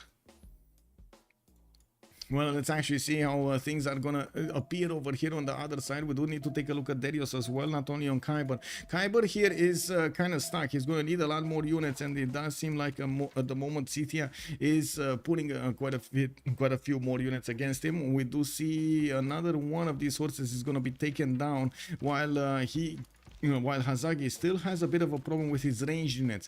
He's using a lot of these horses, and he doesn't have a general right now on the front line to give him that extra strength. There we go. He just got one. But he also needs to get this one. There we go. Right next to the city of New Orleans. Full strength horse dealing the damage against New Orleans with 3 ranged units. Is putting that wall, quite a bit of pressure on the wall. And you can see his horses are managing to take out the American units. And we might actually see the sacrifice. The great sacrifice of the Hazagian horse. Deal the damage, his final breath against New Orleans and take down the walls. Well, we do have Darius here with 4 cities, and I do see Hanging Gardens is going to be his preferred choice of a wonder from Aktakakup, where he does have Liang. Temple of Artemis got finished here, not in Cleopatra. Cleopatra is going to need something else to actually give the extra adjacency towards those theater squares that he's building. While I do see Magnus in the capital, well, he's getting some more markets for those trade routes. We do have more markets also coming up from Crete. Darius is doing a very good job of getting the necessary gold that his team needs. He's on 49 gold a turn right now with 69 production versus well, I guess next to him is Sprig, 21 science, 30 culture and 63 production, while only making 25 gold a turn. We do have commercial hub investments also coming around from him. Looks like he's eyeballing some of these merchants, and one of the next ones was Coleos. He passed on that. No, he's not, he didn't actually achieve the necessary points for it. We did have Japan picking up Marcus Licinius Crassus, and I would imagine he might actually pick up new ones. They're definitely eyeballing those extra trade route capacity ones, and we do need to follow what's going on here. I think another horse went down, and it looks like the city of New Orleans, not going to be a city that longer. Let's see what's going on. Let's see how he's going to try to push this. Well, that wall is not there. That wall just disappeared. Wait, he just gave him enough to actually take over the city and take out a unit? If he moves out his horse from there, this city is going to be very, very easy to take over. And I'm pretty sure he could actually, he should be doing the damage with 2 horses and take it over. While this horse here can do the damage and take this other one also. So it's going to leave America without a city and without a unit. Kick W. I mean, whatever he does, he would have lost a unit, but harder. Anyway, we do have new horses, another 3 horses coming around from the cities of Scythia, and I do notice he is still 30 faith a turn, while he's making 14 a turn right now. He's sending a horse to the northwest, wants to see what's happening here in the Greece territory. I wanted Sandro to bop, but I'm satisfied with Kyber. Bad Abraham pick being bop too. I mean, we've seen Kyber before on Abraham, and he did quite well, but he never actually needed to defend against an extremely aggressive Scythia. And I think right now we basically hear Salty Capybara cheering in the background. Hazagi! Hazagi! Doing those chants over there. Yeah. Am I right? It is what it is, man. Now let's actually take a look over here. We got Japan with his next settlers coming up. He's gonna go for audience chamber, and I gotta say this is only 1 settler. While he's gonna get his next commercials, they were fighting for these merchants, and it looks like they're all passing them. We're down to 16 points for Coleus. Nobody wants Coleus. What? Nobody wants Coleus. New Orleans got taken down. Horsey got taken down. America is in trouble. We got another horse. Oh my god, Hazagi, bro. Man, he clicked that horse before the horse even got there. The Jimblo, thank you so much for the follow. Hola, hello there, sir. Bonsoir, monsieur. Bienvenue. This is unbelievable. I gotta say, Hazagi over here, man. He totally smelled where Kyber is gonna send that settler. It is what it is. We got the Saka horse actually in New Orleans getting in there, and I'm pretty sure he's gonna start eating away the American units. Still no general here for America, even though he's trying hard to get the encampment training project in 4 turns. Oh my god, this builder is lazy. It is what it is, man. We do need to see, oh my god, guys, he's already going heavy chariots. He's actually pre-building knights already, while America is still fighting in the mud with sand and stone. This guy is getting steel and iron, and we got America fighting with sticks and stones, man. I mean, I'm pretty sure Kyber over here will need to amp up his game a little bit, and I gotta say, Scythia actually has enough forces to send to Zanzibar at the same time as attacking his opponent and taking over cities. Anyway, now we do need to take a look at all of the other ones, right? We got America here, Pen Prussian voice. Darius did go for a Pen Prussian voice on Cree. Looks like in the Eels tab, we don't really have anybody running away with stats, but I gotta say, we do have a bit more science on La Pegre, which at the moment, you know, it's still a beginning of the game. That are still settling down their bonuses there and putting down the districts and cities. There is a significant advantage when it comes to the production of La Pegre. On the left side, we got the Tirit, Sprig, and Ben with more than 70 production, while on the other side, we got 3 nations on 50, 1 on 80, and 1 on 29. America over here is losing his ability to withstand attacks from Scythia, a city at a time. 069, 069, hello there, sir, and welcome. Casimir, is it time for a safety settler? I think it is. I think it is, because America, I mean, I'm pretty sure he learned the first lesson that walls don't do anything against Scythia. It just annoys him. Like, really, it just annoys Hazagi.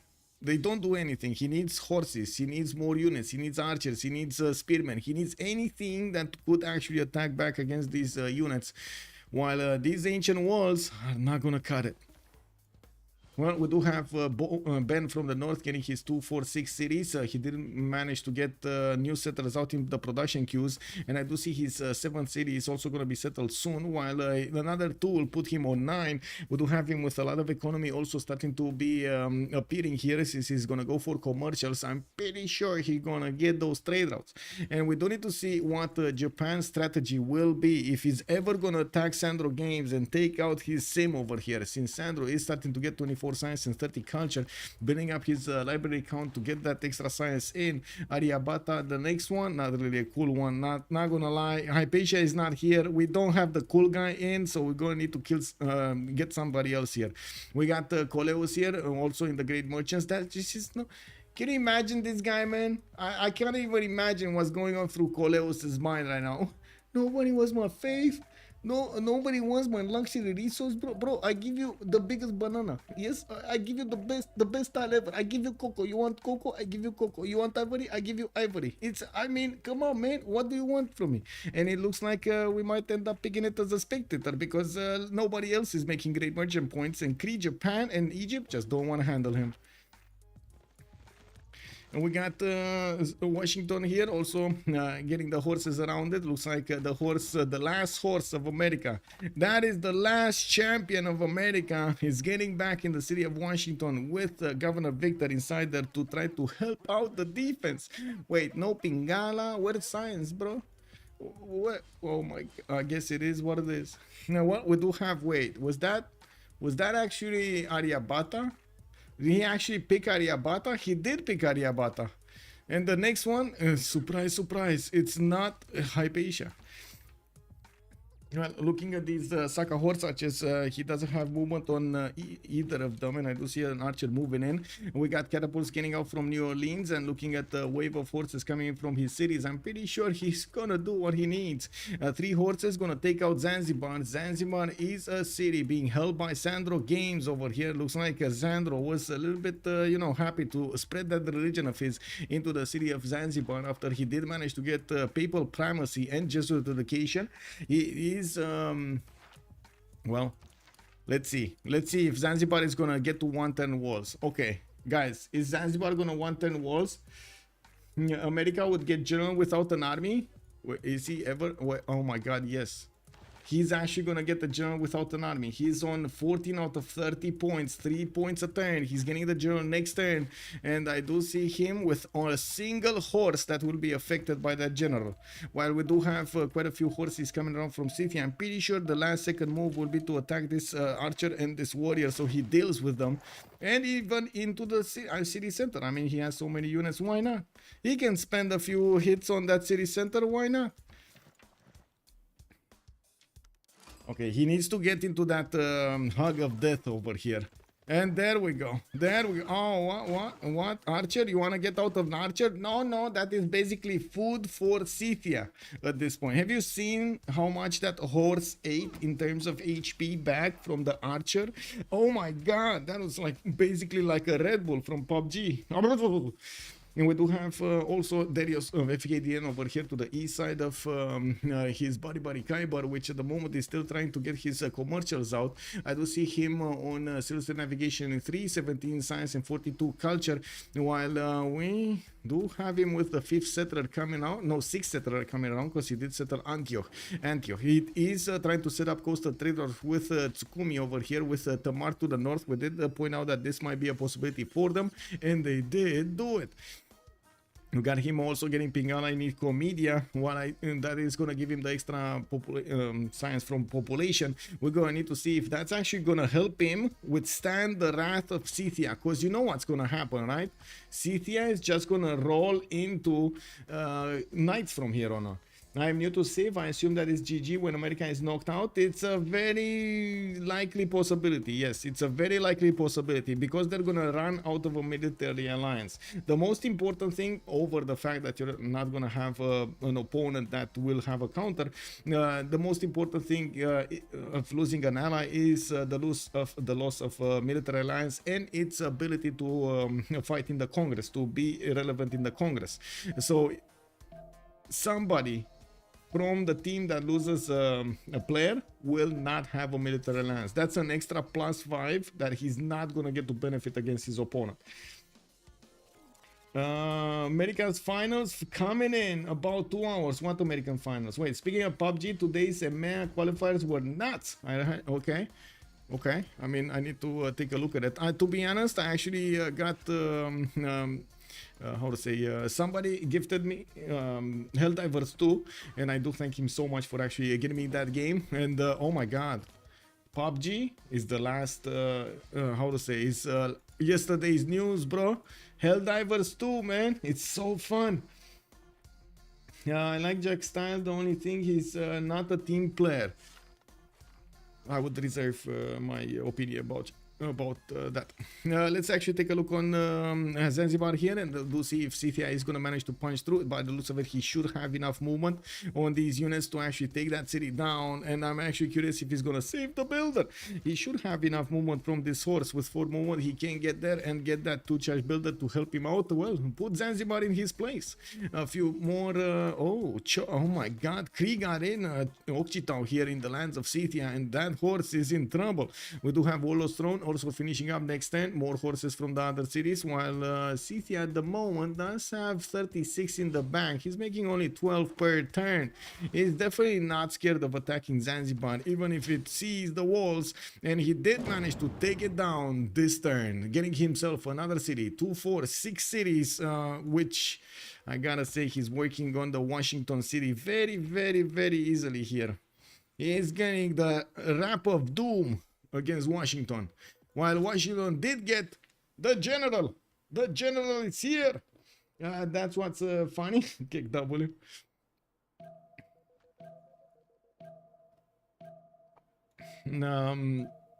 Okay, we don't have libraries coming out from Japan. We didn't have Hypatia still appear, while Coleus is still being left in a corner. Georgia starting to make a few great merchant points for him. We're going to need to see if he's going to get that extra amenity in there. Maybe he will actually find the bananas very good, you know. It is what it is. Choco bananas, always good, man. You gotta get them. And I do see more horses from... Oh my god.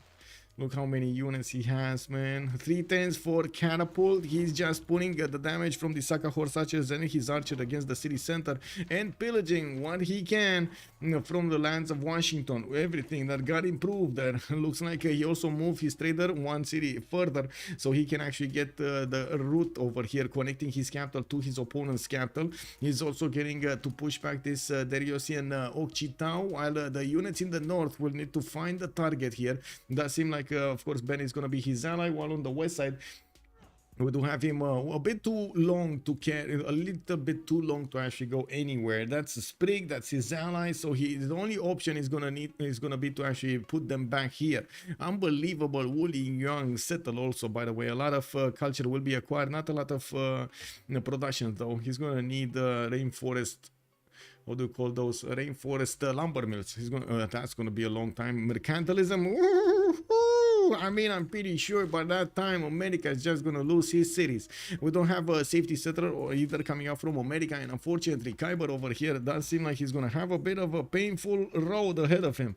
We do need to see if Byzantium is gonna jump to his aid when with those tank bombs. Right now FKDN is apprenticeship in 3 turns, feudalism in 4, and he's getting a wave of horses with some temples. He's definitely aware that he's gonna be next on the chopping block, with Hazaki getting only 16 science and 20 culture, but getting cities and getting his infrastructure solely built. We're gonna need to see on what kind of timing is he gonna have against FKDN, because it seems like, well, the city of America is barely holding on to its health. I think Hazagi just ran out of patience. Yeah, I think he just ran out of patience. And we do have quite a few of these horses actually with promotions on them, especially this one who needs to be upgraded immediately, promoted immediately.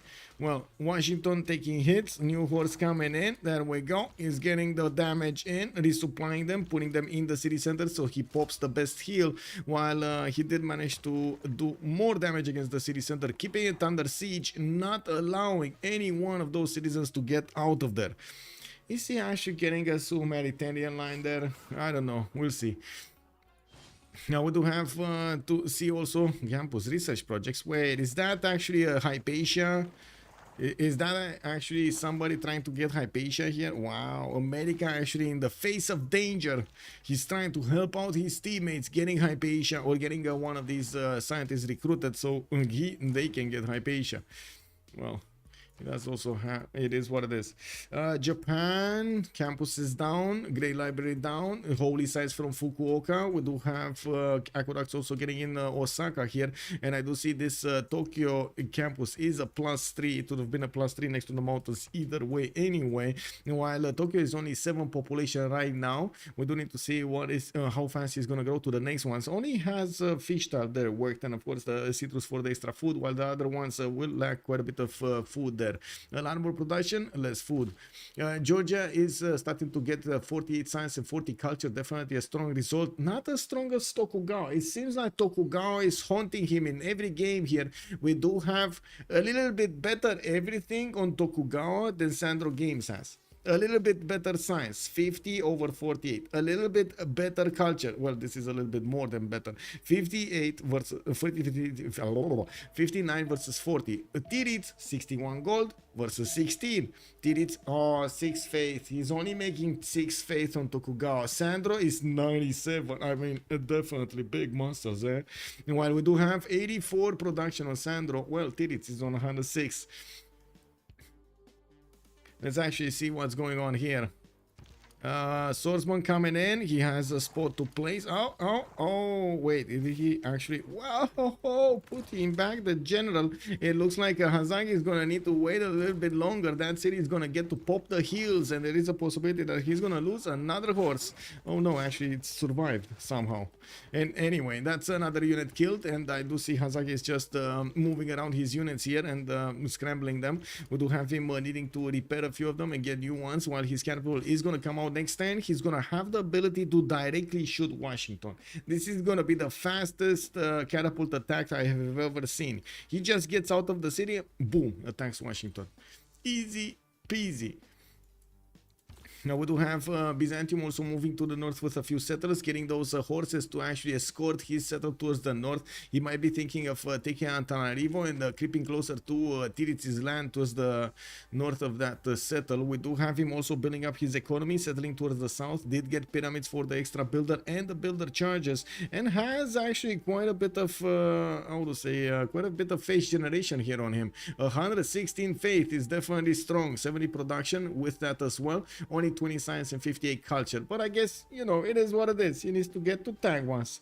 Now we got also the two seeming nations getting quite close to each other here. They're starting to touch borders and some tension is being created. We do have Egypt putting down horses towards the southwest and the west side, while in the meantime he's getting his tiles upgraded in the city centers, using his government plaza for some adjacency towards campuses, and getting his commercials out for the economy. 53 science, 52 culture, 48 gold, and 139 production. That's actually the most production in the game right now. Okay, is this gonna be another sneaky oh, yeah, it is. That horseman, it really wanted to do the damage. And let's see the catapult just walking in, no care in the world, walking out of that city center and walking in Washington's borders. Okay, general back up, movement, there we go. Washington, bam, taken out. I think he needs to sacrifice a few horses. It is what it is, you know. He did it. He actually did it.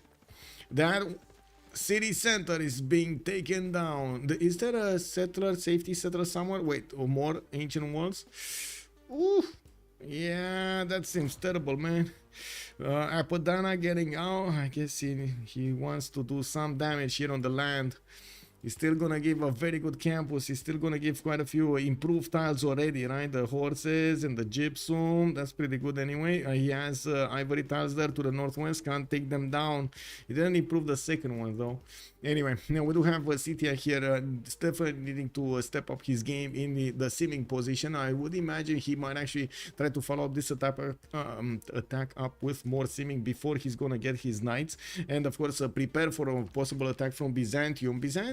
It does look like he's kind of, you know, simming over here, but right now I do see him going for bronze and feudalism, so we might actually see him get some encampments down. We're gonna need to see if he's gonna manage to get a general for those tagmas, and what is he gonna do with the hippodromes.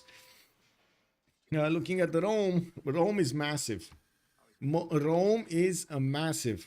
His stats are not really representative of his potential here. He has 2, 4, 6, 8, 9 cities already, getting his Mahabharata temple from Kume, and I'm pretty sure he has an army of builders just running around. He's gonna get his divine item too, and I would imagine he already has feudalism bonus on all of these builders, getting those extra 2 charges. I do see one that's 4, so I'm pretty sure that's correct. We do have him getting more traders for the extra gold. Right now, 129 production, 74 faith a turn, and 38 gold a turn. And while he's watching from the north what's going on here in America's territory, he is realizing his ally is breaching through the defenses and will have one less worry in the game. If I gotta say, this is Rome any victory waiting room basically. Because if Scythia gets the mantle of defending Byzantium, and he will probably gonna defend Byzantium, Tokugawa is never gonna get pushed by Tamar. Let's be honest about this. He's never gonna get pushed by Tamar here. And then on the west side, we got the biggest one of them all, Sprig over here on the west. He's definitely gonna hold Darius down and will not allow him to pass this awesomeness of mountain range to get to Rome. This is gonna be a major problem for them. The plains will have a problem with that. Anyway, America trying to defend, plug the chokes, not allow these Scythian units to get in, and of course Washington is going to need to, what I should say, Scythia is going to need to force his way towards those units. We do have a few Saka horse archers also needing their promotions, moving forward so they can do the damage, eat their opponent's health, while I do see campuses are finally starting to get out from Hazagi centers. He's getting the libraries in, you know, casually adding more science points, one on top of the other. While we do have all of the early generals being picked off, I do see Cleopatra did manage to recruit Hypatia. That's going to give him an extra library and an extra science point on each of his libraries, and putting him up to 57 science and 62 culture. Well, after the demise of the American Empire, Khyber is only down to 7 science and 13 culture. We do have FKDN with 22 and 61, while Darius is on 35 and 46. Sandro is on 47 and 42. That seemed like at the moment Tokugawa and Sprig and Ben are kind of running away with the game. Wait, what did you say? I think America could retake the city instantly. Not really. He couldn't. He definitely couldn't.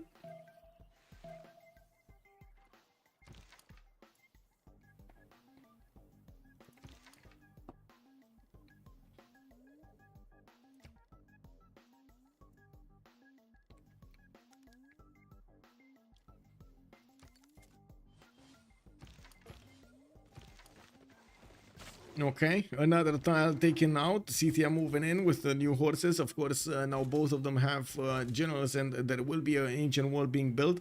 There is a second army being sent towards America from the direct west of that city of Philadelphia. And the moment, I don't think Philadelphia is aware of it, or Darius is aware of it. I'm pretty sure he's thinking all of the army of Scythia is right here, right meow, in Washington. We do have a few units also going towards a CAD, and it looks like Egypt is going to send a few units of his own. He does have a problem. That city does have walls, and we do have a few farms here for them to feast on, while of course a CAD does have a galley inside of it. It is 36 strength. Not easy to do damage against, but I'm pretty sure they can manage it. And we do have Zaheng also being picked up. Egypt is starting to roll on the writer points. Byzantium is 0, Rome is 0, Greece on 1, Egypt is 15. I'm pretty sure that's a project though. I'm pretty sure that's a project. He has how many? 1 theater square? Yeah, he has a total of 1 theater square. I'm pretty sure that's a project. He's getting a diplomatic quarter in Mendes. We do have him benefiting from some extra rice tiles here with the extra science from Temenanki, and getting his setup going with his aqueducts. I'm pretty sure he's gonna try to get the biggest I would say industrial zones of them all. Oh, he already has a +4 from Rakedet, and he's gonna get another one from Iwunu. I see, and so much gold and production coming up from those floodable lane tiles. He's also getting in with a horse next to Darius's archer, and by the looks of it, Darius doesn't have a single unit to work with. Well, except that archer, who's, I mean, I guess his hand was kind of broken. He had to go home right here. He just didn't see the horseman, you know. Can you show Preslav? Kyber has it. Maybe escape into it. Preslav, Granada. Preslav? No. No. I would love for this to be an option for him, but unless they pump a lot of gold and upgrade these units to take a Hokia, that's not gonna happen. Okay, let's see. Scythia. He might actually sacrifice one of his Sakas to take down that archer. This is quite important for him. So he needs the initial attack from the Saka to activate the bonus from the horse of extra +5. There we go. To take down the archer and get through more horses. Start to also deal damage against the swordsman to put it a little bit. Just that's what he needs. A little bit damage so he can activate the +5 against wounded units from Scythia. We got a first heavy chariot also making its way towards Washington. Hazaki did get to 29 science and 26 culture. And I do notice we're coming up quickly to the next Congress. 6 turns towards the next era. While looking at the era score, Hazaki kind of seems like he's going to go Dark Age here. We got Tiritz 10 points out from a golden. Sprig is 3 points. Ben is 7. We got Sandro on over the necessary points. FKDN is going to need 4 more. Kyber is going dark. Darius is already securing his golden age. And I think we had a quick takeover of a city-state. Antananarivo has been taken down by Byzantium, and he started putting down his hippodromes for the free units he's going to get. For the free tank ones are definitely going to be valuable. He is also trying to get his infrastructure up, and we do need to see his gold. He's on 33 gold, 33 science, 61 culture with 116 faith, 91 production. Not amazing production. Hazag is actually starting to catch up to him. Of course, a lot less faith, but he's starting to catch up with him by just taking cities and killing one of his opponents. Now, I do notice, look at the stats over here. Tiritz and Sprig. 80, 80, 86 and 80, 76 and 61, both of them Penbrush and Voice. 150 plus production on 3 members from La Pegre. I think these boys came prepared. They really came prepared. Let's see what's going on here. Okay.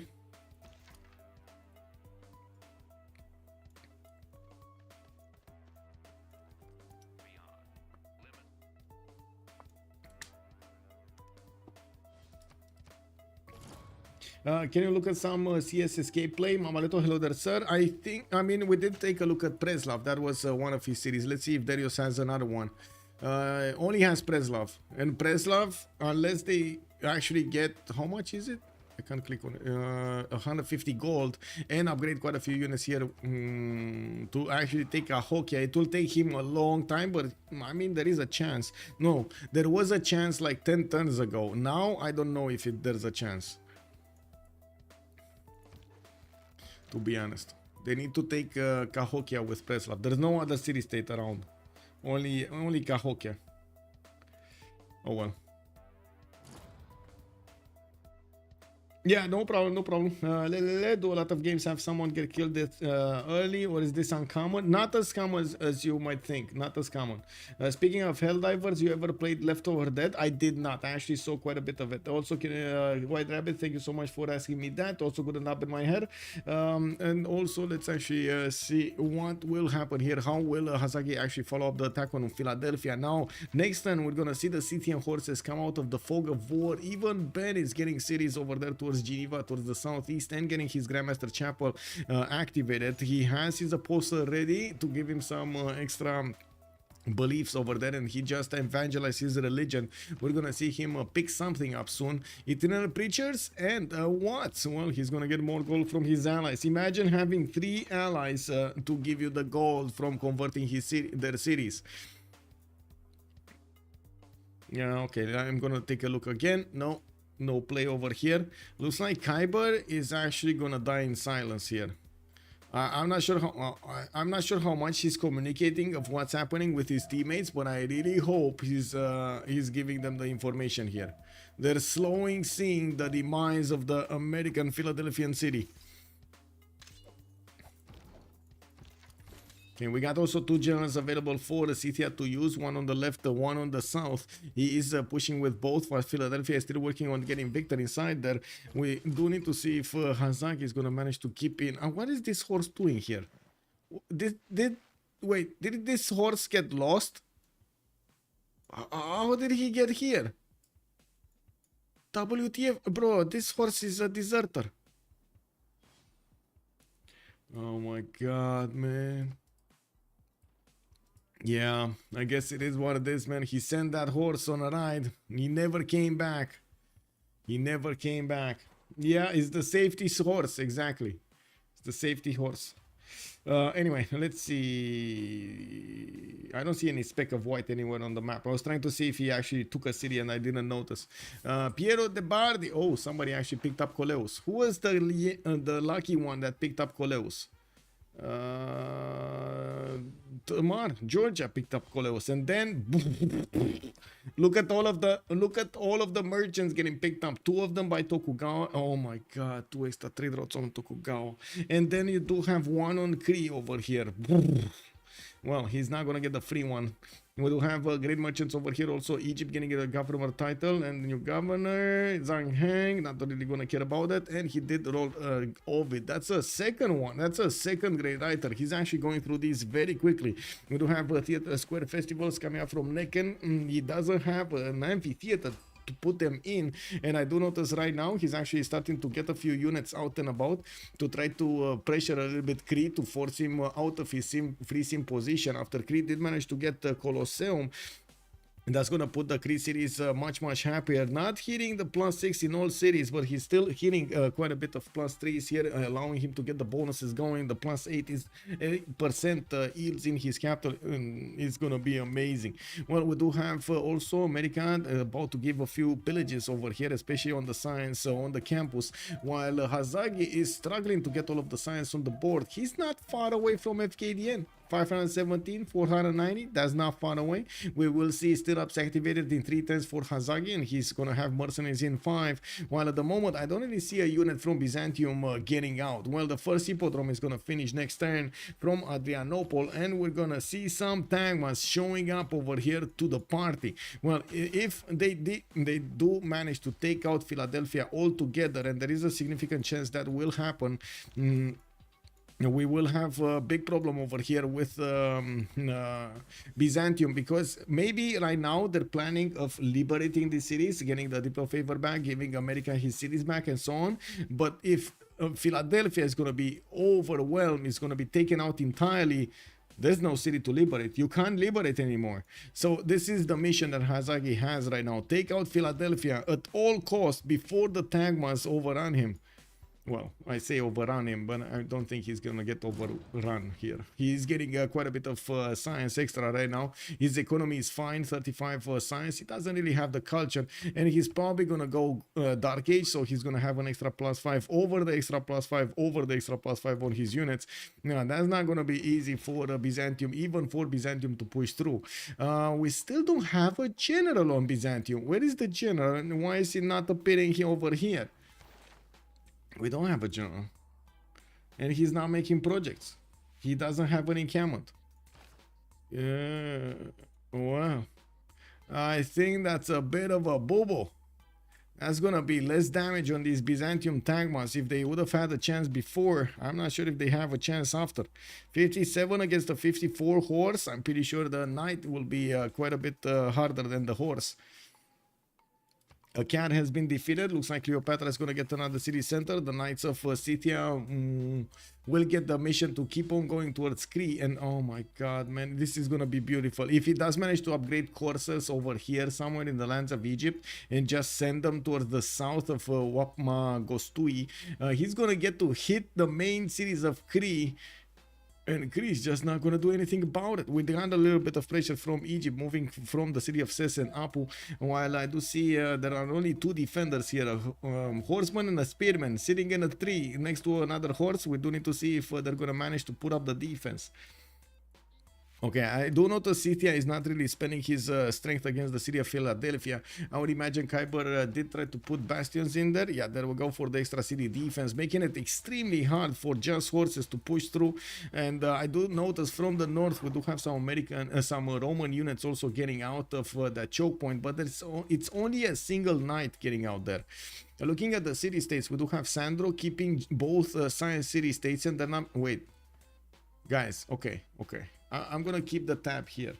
American horse going for candy. Wait, he's going for candy.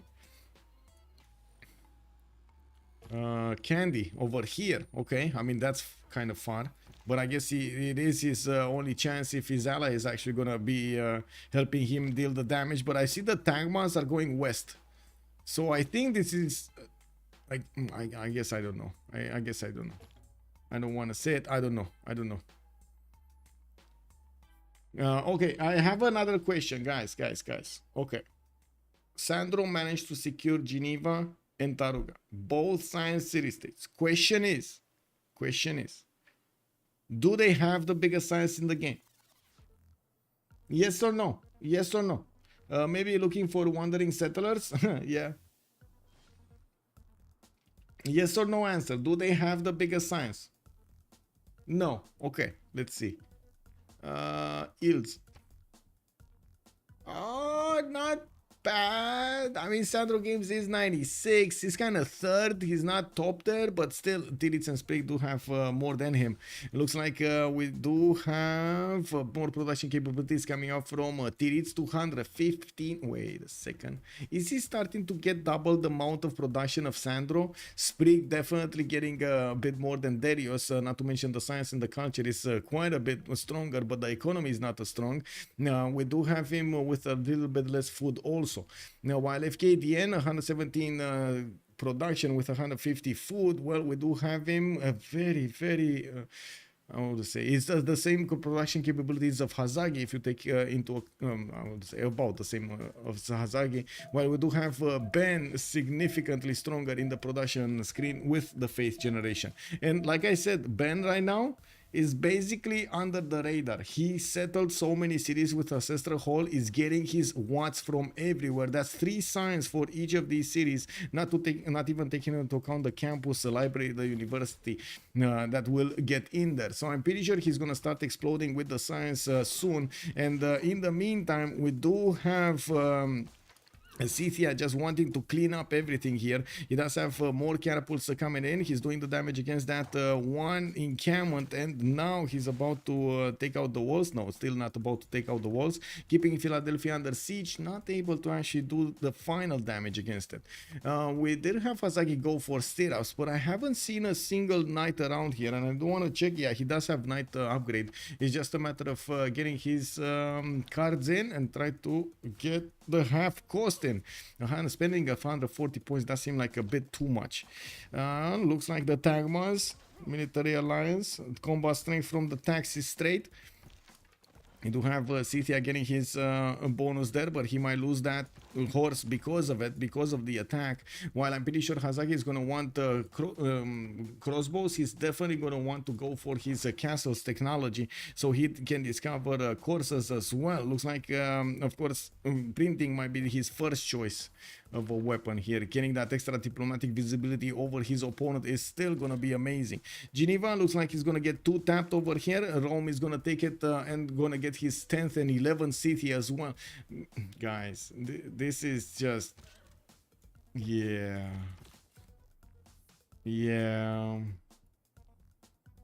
Anyway, it is what it is. It is what it is.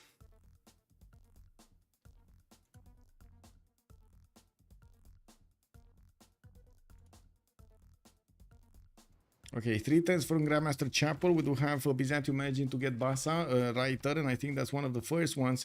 Next scientist on the screen, Hildegard of Bengen, while in the general screen, looks like Byzantium will get some projects going. Looks like he's going to be forturning a project here from Omasia, while he's putting a few horses to the west side. He's definitely trying to help out a little bit America, but I think that's more defensive than offensive. The horse of America making his way towards Candy. Candy not getting attacked by Byzantium right here, right now. He's probably going to want to buy a few units with Grandmaster Chapel, which kind of puts him 7 turns too late to take the city center, because I'm pretty sure Philadelphia, with the arrival of the catapults, is just going to die. Like, the second these catapults go in, and as you can see, they are getting in there, Philadelphia is just gonna lose its wall strength. Slowly, but surely. Looks like Geneva is gonna not get too tapped that easily. He's gonna remain on a sliver of health. He did get the Brundisium also in there, and putting down commercials for the stronger economy. Now, I guess we do have a kind of a 4 versus 3 situation. Kuiper is on 6 and 3, and I do notice he's kind of running out of steam quickly. While we do have Scythia getting up in both science and culture, we're going to need to see what did they choose in this era. We did have normal age. Hasaki did not get the dark age. We do have Kyber, dark age, golden. Okay, the ones that were not fighting did manage to get the golden age. The ones that are fighting did not manage to get the golden age, basically. That's you know, that's the easy answer. Scythia wants to get a few more experience points from attacking into these Byzantine units, and it looks like he is going to discover the Tagmas. Immediately after he's going to discover the Tagmas, he's going to want to put a wall of units here to try to stop them dead in their tracks, while by the looks of it, well, he does have knights. He didn't build a single one. You're going to need to see if FKDN is going to be aggressive here or not. We also need to see what's going on here. We got an attack from Sprig. Egypt is starting to get his coursers out, and it looks like on the other side we do have Cree with a few horses. They're definitely not strong enough against the coursers. No general here on either side, while we do have horses upgraded in this area as well. We do have the horses moving forward also from Scythia. Oh my god, this is gonna be chaotic.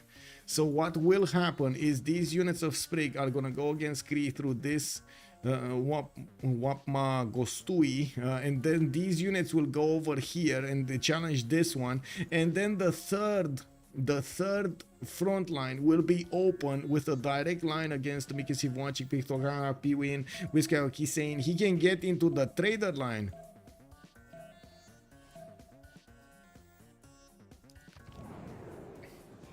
Well, we do have Congress here to go through. Let me actually fix the Congress with Malm, and we're gonna have 2 minutes as a pause. Okay, perfectly cool.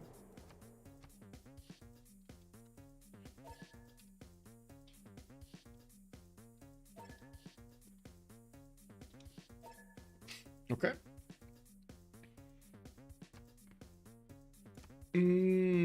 +5 Congress, boys. +5 Congress, or -5, depends.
Okay, let's see who got a +5, who got a -5. We do have no points for the Great General, no more General for Byzantium, while we do have the attack of Philadelphia from those catapults started. We do have the walls about to be taken down in 2 hits, while Geneva has been taken down. That's quite a bit of science shaved off from their opponents.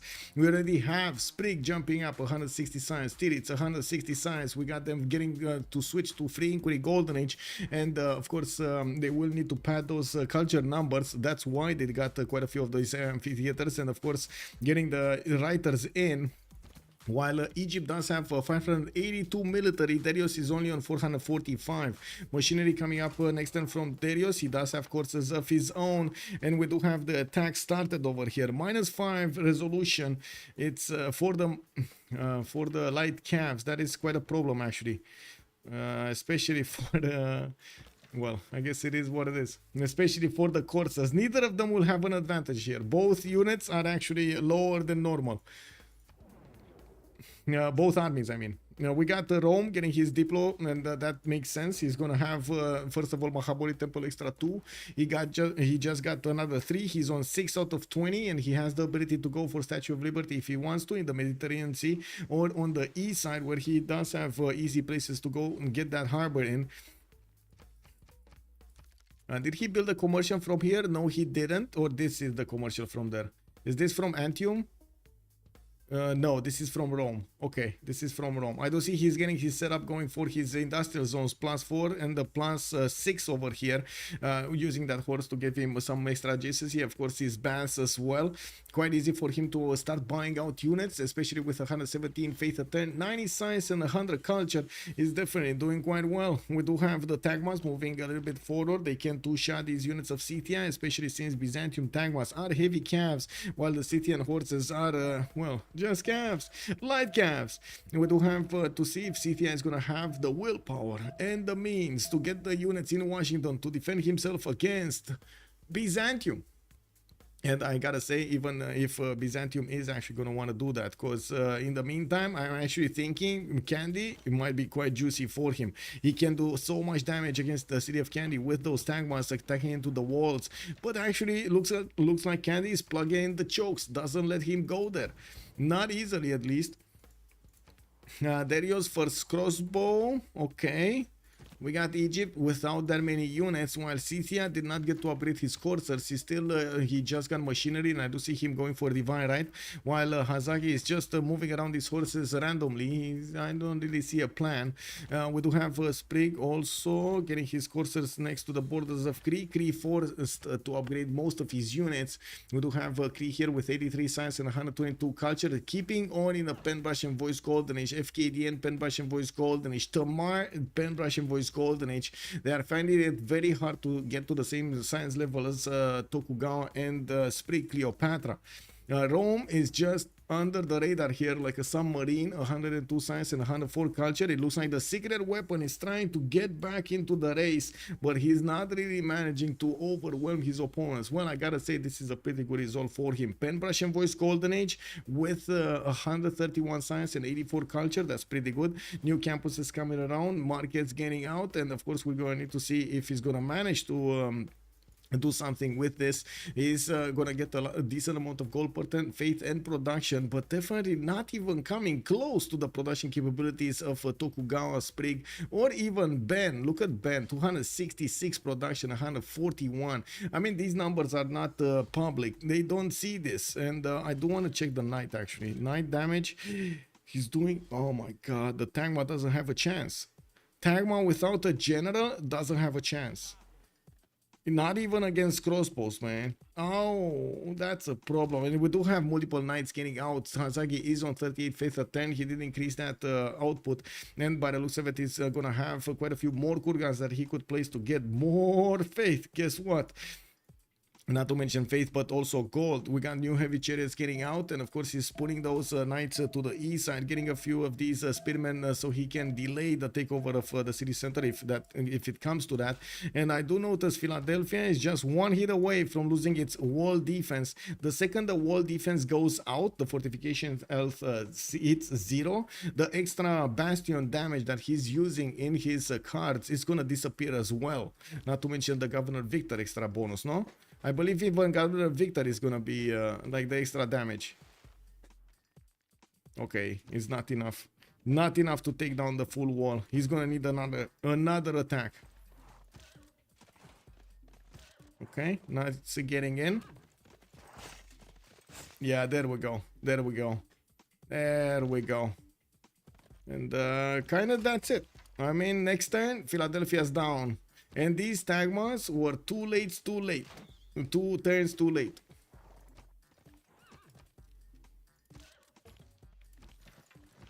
Wow, the horse actually survived. Okay, let's see. Candy. Can he take Candy down next turn? Doesn't look like it. He has a horse that's coming up really close. The Tagmas will need to make a way for it. And even if they do attack into the city of Candy, they only have a single tile to attack from. They need to move that swordsman out of Candy, and it looks like it's not gonna happen next turn. Can Byzantium faith by a general? If he actually gets enough gold, enough faith, yes. But he would need 500, I think, right now. What are these? These are 750, right? Or are they 900? Are they 900 points of faith? The second tier generals. So he would be around 450, 600 right now. Can Byzantium liberate and America rejoin the game? No, you're not allowed to do that. That's against the rules. We had like this, that mechanic actually destabilizes the game quite a bit.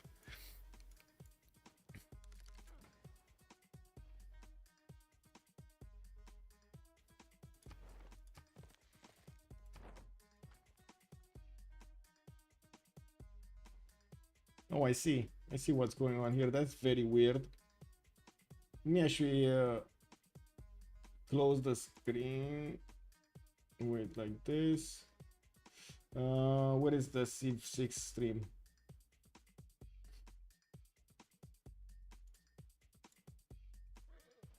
Okay. Oh, look at that. Now it's good, no? Now it's good on the stream? Lol. I just needed to turn off and turn on the source. Now it looks good. Now it's fluid. Now it's fluid. Okay. Now let's see what's going on here. We do have units of Egypt getting pushed back. Looks like he lost one or two of these coursers. He selected Abraham in the draft. Yes, he did. And we do have Egypt managing to get into the border. Well, next to the borders of next door Cree. He does see the army of Cree getting ready here. And the Khyber has been taken down. We got a 4 versus 3 situation. The secret weapon with FKDN and Darius are there. And, well, I think Malm is going to pick up the host. I guess it's fine. We do have also more Tagmas coming around from Byzantium. Their economy is quite good to keep on going. While I do see Hazaki is getting a significant amount of science and culture at the moment, he still is far off from getting to the same levels of his opponents there.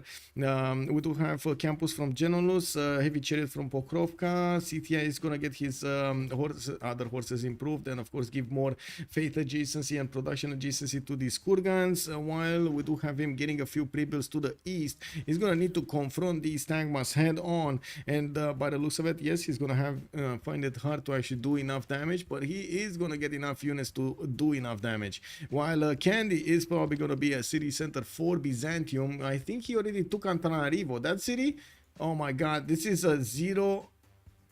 Wait, is that city? Oh, that city is Ben. Okay, that city is Ben. I see why they're killing it. That city is Ben. He's getting quite a bit of faith out of it. No, I gotta say, none of them are getting 150 plus faith. While we do have Sandro Games trying to get there, inch there, is still gonna need quite a few more turns to get it. And I do see him getting some campus research projects. He wants to be competitive to get Newton and Ib Khaldun, so he gets that how to say, the happiness scientist and the extra library with universities and the extra +2 on each of his universities.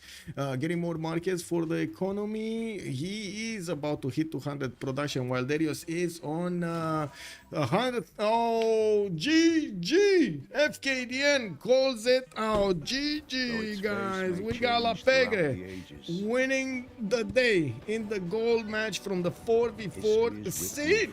Oh my god. Honestly, I was preparing right here. In my mind, I was thinking, oh, we're gonna have such a long game. But now it looks like this action-packed game. Hazagi went in, punched through the American defenses and got through to the last remaining bastion of America. After that, it was a rolling downhill battle over here to keep the military alliance alive for everybody. Somebody would have left without, and Rome, they couldn't touch Rome. He already had the advantage when it came down to the Diplo victory, and of course that would have meant the world.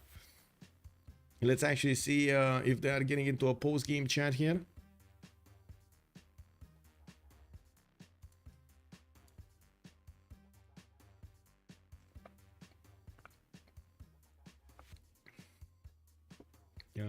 Any post gamers?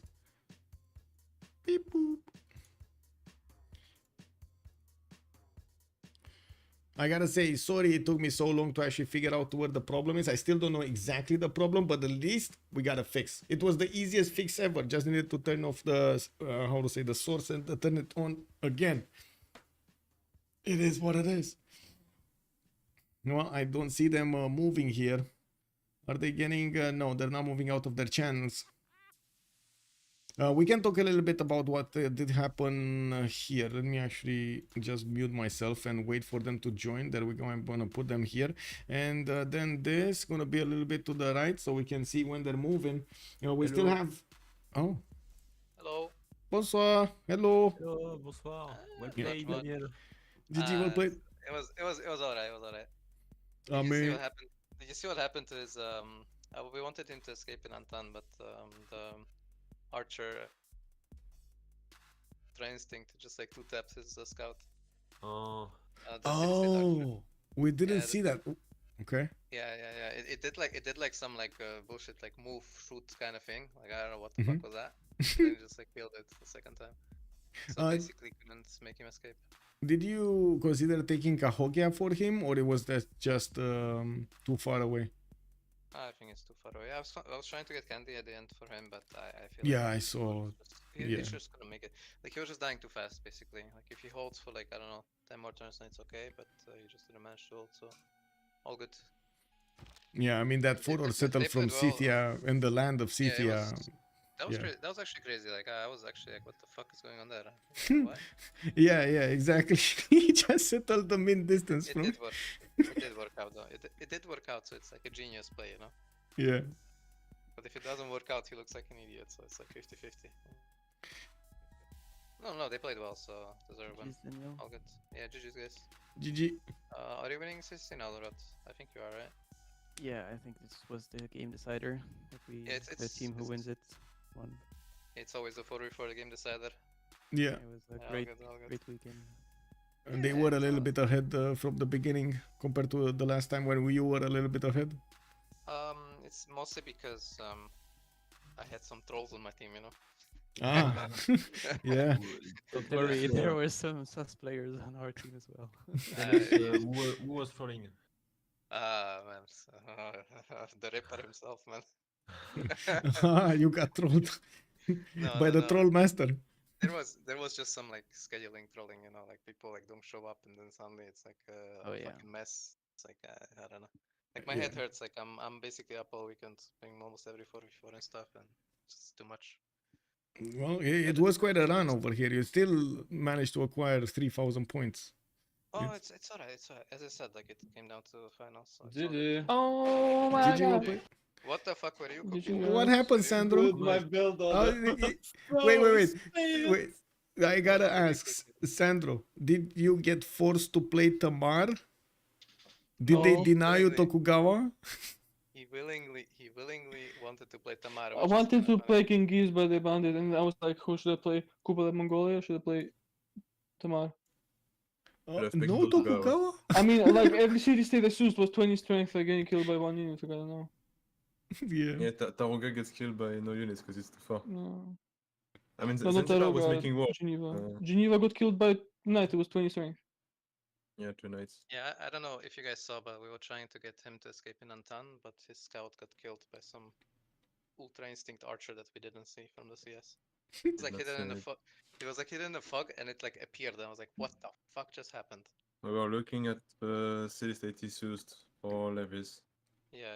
He couldn't escape that way. There was no way.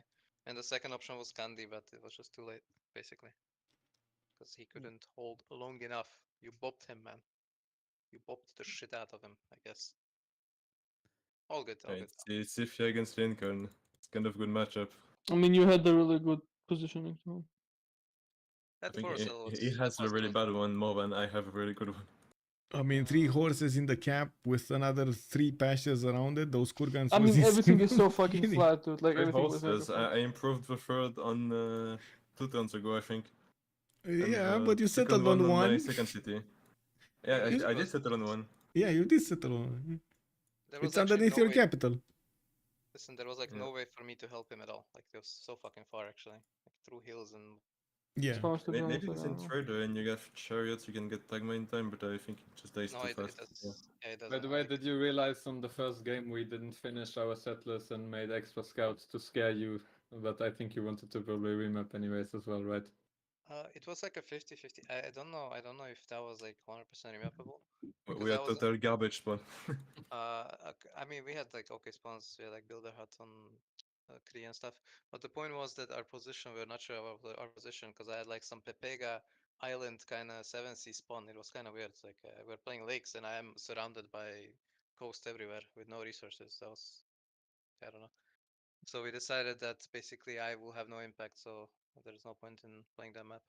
So that's why we remapped. The first map we knew we wanted to remap, we just made extra scouts and didn't finish settlers, so our points look scarier. Okay, I see. I Yeah, didn't have those. a settler finished like Tintin. So what were you cooking? Did you were actually? I think you we were bailed out by the Laventile because when I soused it, I started making the improvement. I was like, wait, what the fuck is this? This looks so good. Is it actually good for you? It's not that good. It's so good because I like everything I have is flat, so I chopped everything almost, and now I'm just making Okay. like it's either watermill farm or. Are you still monumentality or? No, Pemrush. No. I was trying to like buy a general to help him out, but it's just not possible. Like he just died. So Yeah, it's so far. And the I think there was still some avenue in the game. It's just I do mean, not if really you back- force if you so back shit and settles- If you back settles on the lake and you defend him, maybe it's much easier. can you Also, deny statues somewhere? Philadelphia is giga far, no? How many turns Yeah. did it take to settle Philadelphia? I don't know. He's not here, so I couldn't. I mean, his spawn was super shit. Like, I mean, all of our It was spawns not were kind of shit. It was not, mid. no. It was not shit. It was not shit. It was like okay. Like our spawns were Dude, okay. it was- I mean, that's really rushable for Hazagi. We have a lot of horses. I think he has to take when he pillages Hazagi, he has to take God of Forge or something. Yeah, that but that's has what I impact thought he would early. take, and I was really surprised to see Craftman. I think he Wh- denied what? to me, right, or something. Could he They have wanted denied initiation. initiation from you? Maybe? No, No, No. because he took initiation first. Okay, it was gone already. Okay. it's not possible. Yeah, the builder first sneaky city. Very sneaky, man. Very sneaky. Yeah. Either way, what I wanted to ask something, but I forgot. I guess I don't want to ask anything then. The Anyway, Rome holy site opening, maybe. But I don't want to talk about that. No, I'm good with that. Like I'm But fine. when- but he when- denied taxes, it's fine. But when was Ben? When did you make a decision of going holy sites? How early? Before 10-0. Before the Before we Intel wanted to Zero. do So it. this was okay. I see. Just wanted to get it. Yeah. I mean, I wouldn't have done it on the first map because that like would not make any sense. But Yeah. yeah, it looked okay.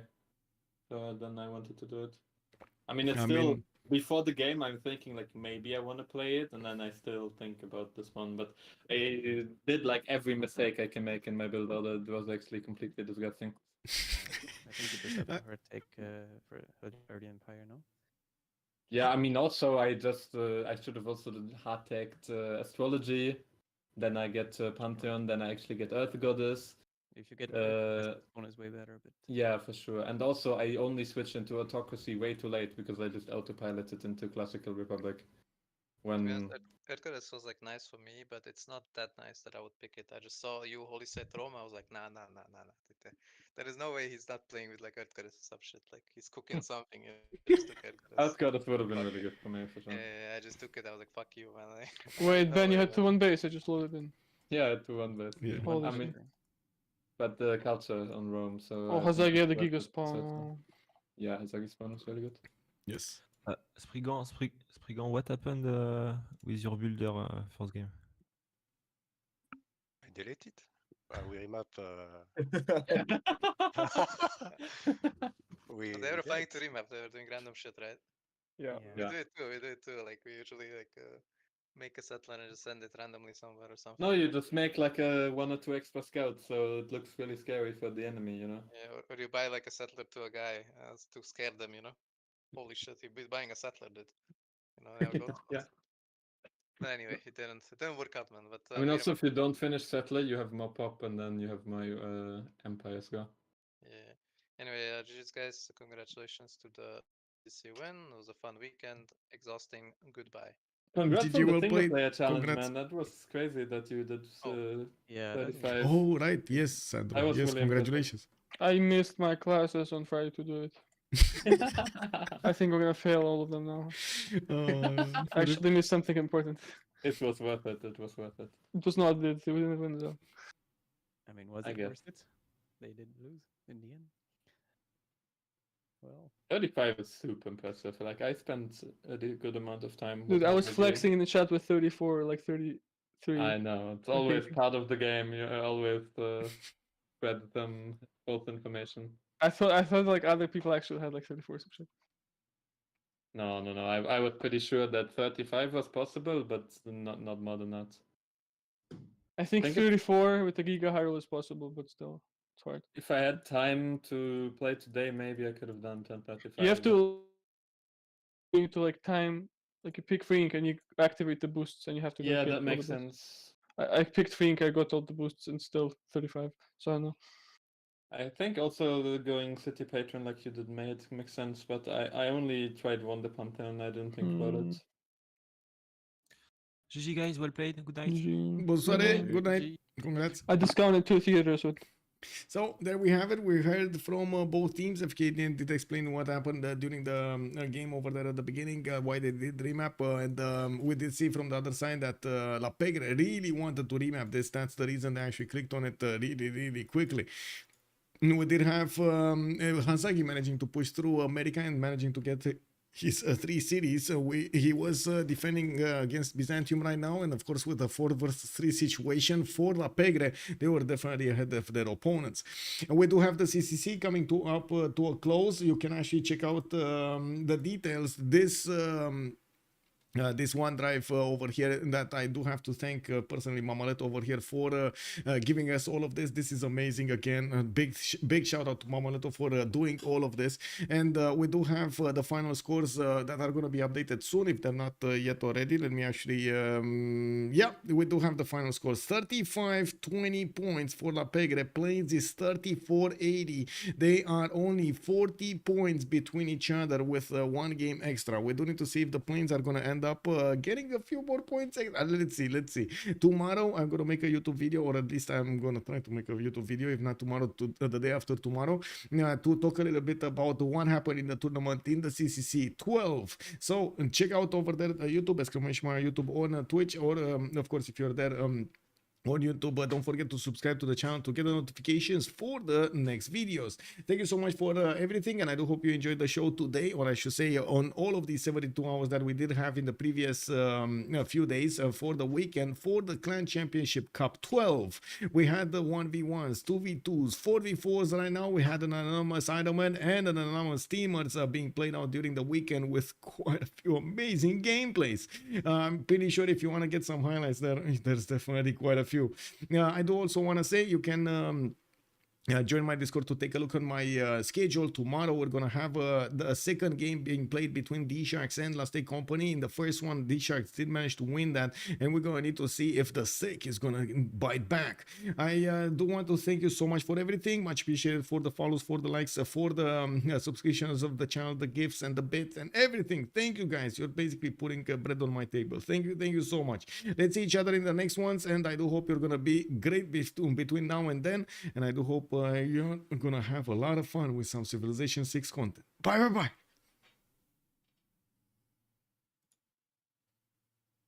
Whoa.